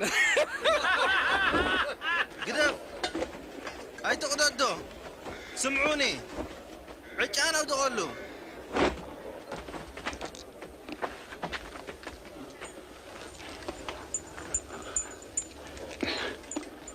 اي عدلانيا عندي هاد ديابلوس يخون الكدأ تحت قبريها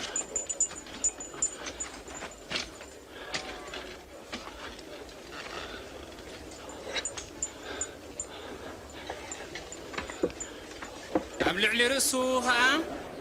زي نقص يهود يوز بالصحف فانبرو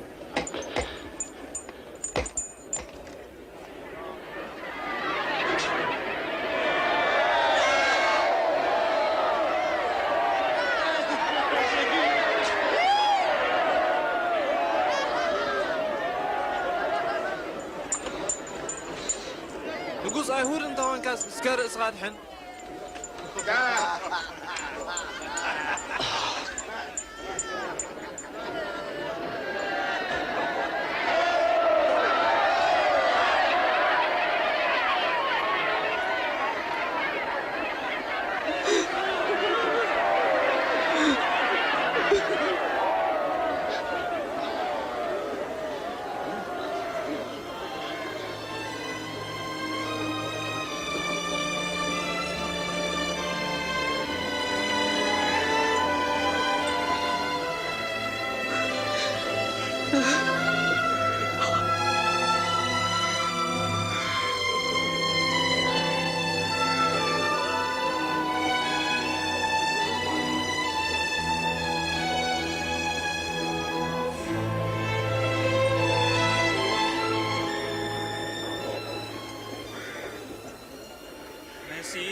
انت خونكا لرأس خان نآنان أدحين أنت نعم لحظة اتفرني خان نحناس بحق كم قبرنا نتفرنا نسوقن حانتو كو أي بدلن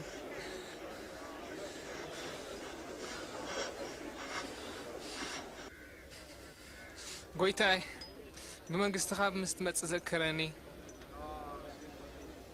ابلك هاللخو لومي مسايا كانت كتكوني خا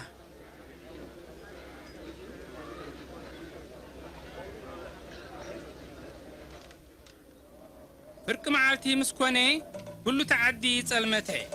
ساعات سلستونكم إلو تصنحي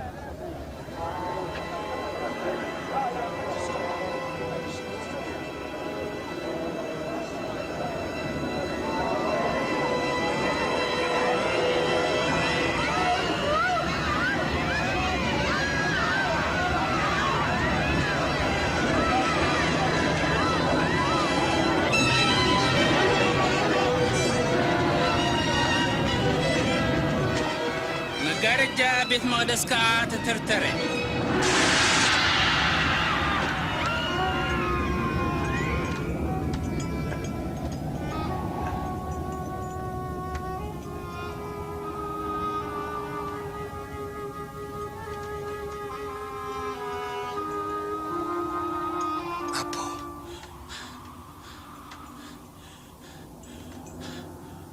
منفسي أبيتك أمعقود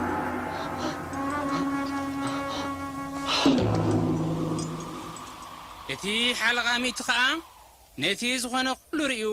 ከም ዝናበለና ኣምላኽ ኣመስገነ። ክብሪ ንኣምላኽ ይኹን። ብሓቂ እዚ ጻድቕ ሰብኣይ እዩ ነይሩ።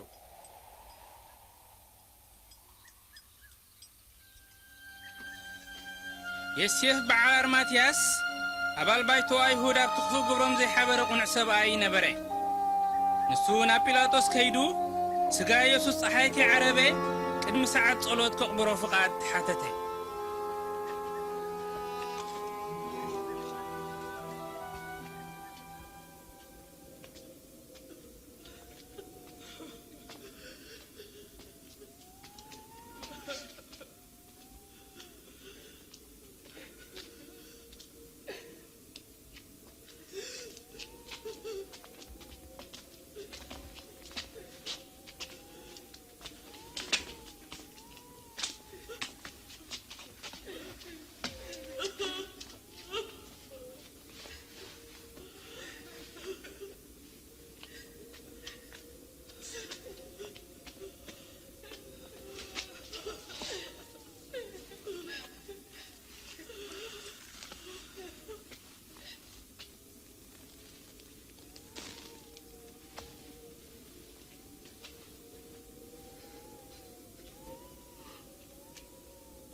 يقريتا ريسا قويتانا خنا سنينا متسينا ጽቡቕ ገበርክን ግን ከቐልጥፋ ሰንበት ቀሪባ እያ።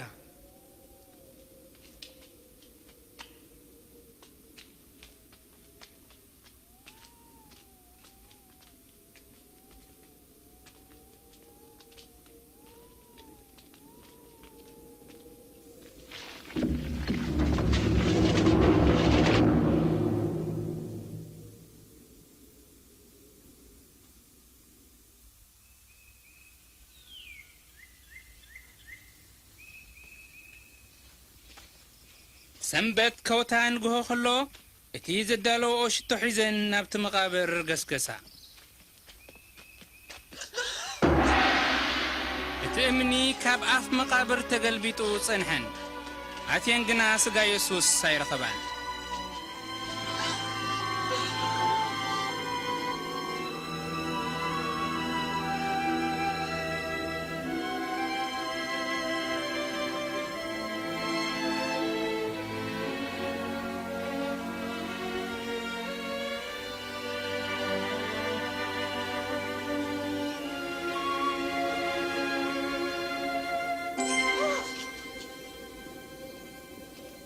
ንምንታይ ከነቲ ህያው ኣብ ማእከል ሙታት እትደልዮ? ንሱ ተንስኡ እዩ፣ ኣብዚ የሎን። ኣብ ገሊላ ኸሎ ወዲ ሰብ ኣብ ኢድ ሓጥኣን ክወድቕን ክስቀልን ኣብ ሳልሰይቲ መዓልቲ ክትንስእ እዩ ዝበለክን ቃል ዘክረኦ።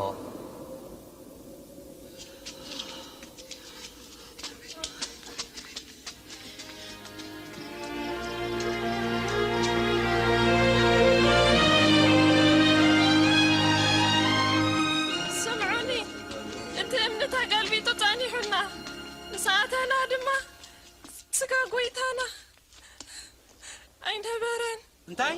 ሬሳ ጎይታ የሎን? ክልተ ሰብኡት ከዓ ተራእዩና ዘንጸባርቑ መላእኽቲ ከም ፀሓይ ከምዚ ድማ ኣበሉና ስለምንታይ ነቲ ህያው ኣብ ማእከል ምዉታት እትደልዮ? ሓቂ እዩ። እማኑና ርኢናዮም ኢና። ሂዱ ብዓይንኹም ረኣይዎ። እቲ መቓብር ጥርሑ ጸኒሕና ጎይታና ኣይነበረን። ጴጥሮስ እመነና።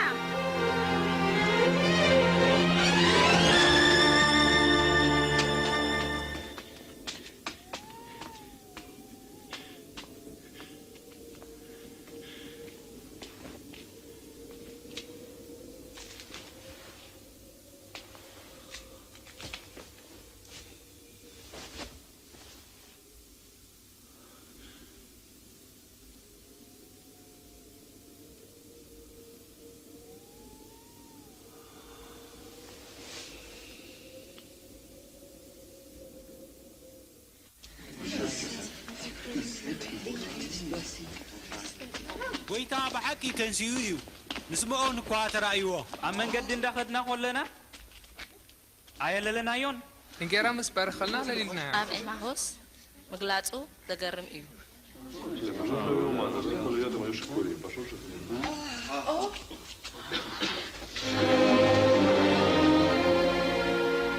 ሰላም ንኣኻትኩም ይኹን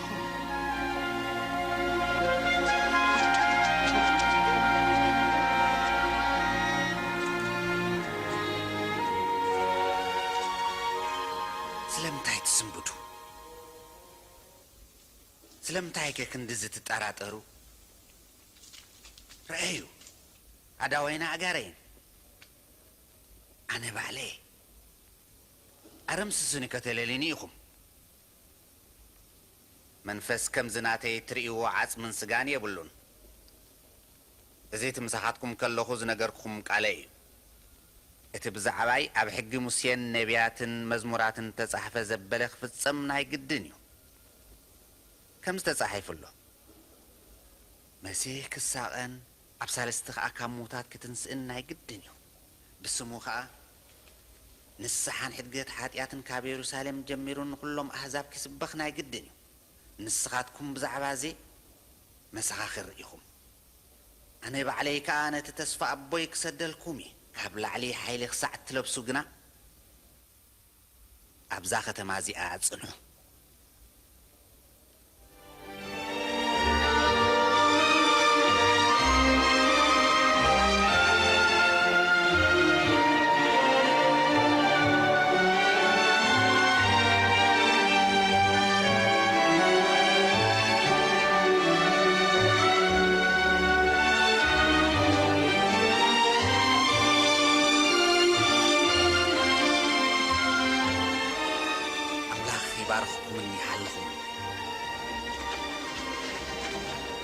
ሰማይን ኣብ ምድርን ኩሉ ስልጣን ተዋሂቡና ኣሎ ስለዚ ኪዱ ንኩሎም ኣሕዛብ ብስም ኣቦን ወድን መንፈስ ቅዱስን እናጠመቅኩም ዝኣዘዝኩም ኩሉ ክሕልው ከዓ እናምሃርኩም ደቂ መዛሙርቲ ግበርዎ እንሆ ድማ ኣነ ክሳዕ መወዳእታ ዓለም ኩሉ መዓልቲ ምሳኻትኩም እዩ ኣሜን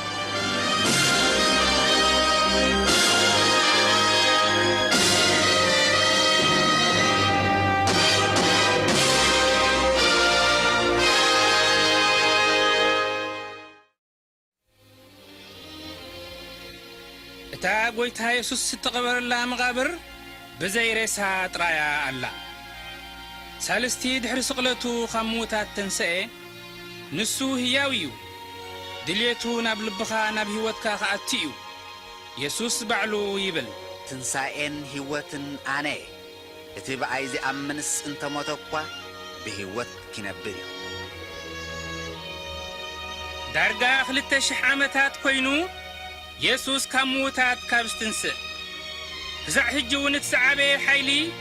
ኣብዚ ዓለም ንህይወት ሰባት ዝትንክፍ ንሱ እዩ ሓቦኛታት መራሕቲ ሃገራት ተራእዮም ሓሊፎም ከዓ ምሁራት መሃስቲ ፍላስፋታት መራሕቲ ሃይማኖታት ተራእዮም ሓሊፎም ከዓ ኢየሱስ ግን ክሳዕ ሎሚ ገና ህያው እዩ ንኡ ዝወዳደሮ መዘና ሓደ እኳ የልቦን ካብ ድንግል ማርያም ብምውላዱ ልደቱ ፍሉይ ከም ዝነበረ መጽሓፍ ቅዱስ ይነግረና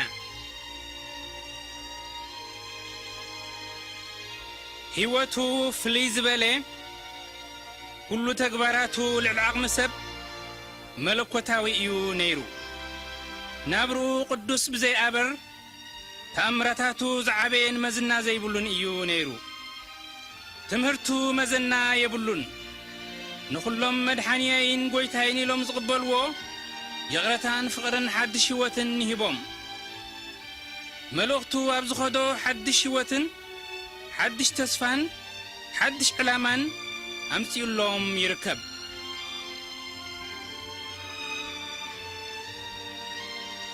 ሞቱ ኣብ መስቀል እውን መዘና የብሉን ዳርጋ ቅድሚ 2000 ዓመታት ኣምላኽ ፈጣሪ ሰማይን ምድርን ንሓደ ወዱ ኢየሱስ ክርስቶስ ኣብ ግን ኩላትና ሓጣን መስዋዕት ክኸውን ለኣኾ ትንሣኤኡ ብዘይመዘና እዩ ሳልስቲ ድሕሪ ሞቱ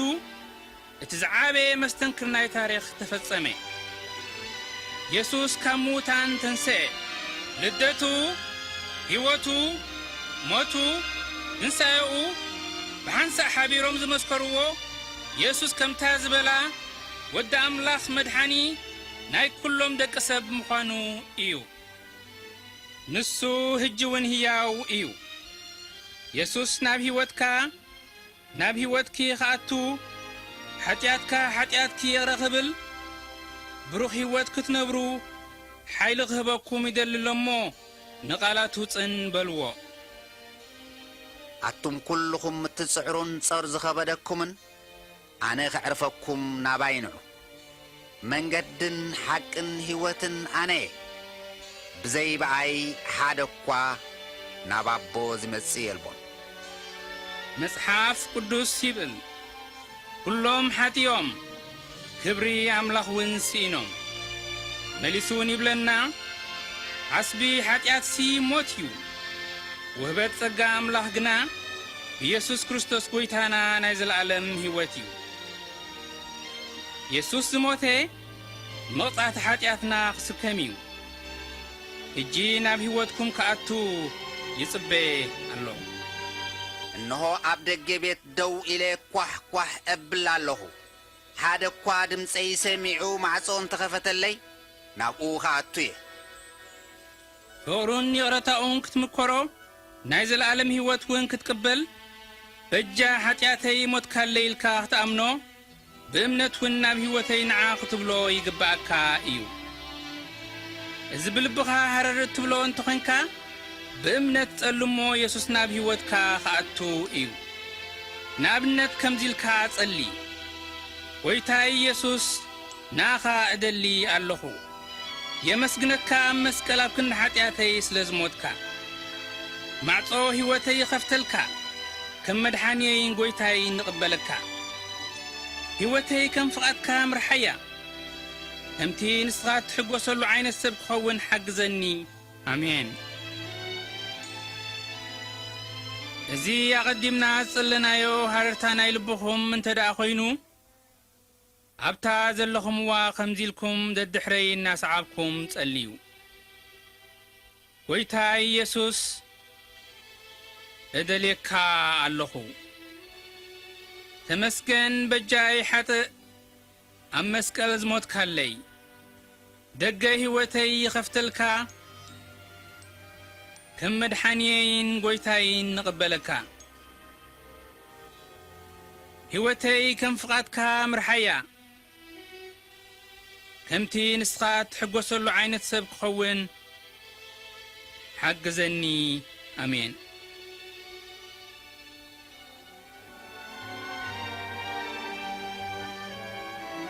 እዚ ናይ እምነት ጸሎት ካብ ጸለኹም ንኢየሱስ እውን ናብ ሕይወትኩም ካብ ዓደምኩምዎ ከም ርግጽ ጌርኩም ውሰድዎ ነቲ ከምዚ ገይሩ ዝደልዮ ንሱ ናብኡ ከም ዝመጽእ ኣተስፊዩ እዩ ሓጢኣትኩም ይቕረ ከም ዝበለልኩምን ውሉድ ኣምላኽ ከም ዝኾንኩምን ናይ ዘለዓለም ሕይወት ከም ዝተቐበልኩምን ተኣማመኑ እንቲ እቲ ኢየሱስ ዘተስፈዎ ሕይወት መላእቱን ሽሻይን ክትፈልጥዎ ወትሩ ብጸሎት ምስኡ ተዛረቡ ኣምላኽን ሕይወትኩም ዘለዎ ግሩም መደብ ቃሉ ብምንባብ ፍለጥዎ ምስቶም ዘፍቅርዎን ስዕብዎን መመሊስኩም ተራኸቡ ነቲ መስተንክር ዝኾነ ተስፋታት ኣምላኽ ወትሩ ዘክርዎ ከቶ ኣይክሓድገኩምን ሸለል እውን ኣይክብለኩምን እዩ እንሆ ወትሩ ክሳዕ መወዳእታ ዓለም ምሳኻትኩም እዩ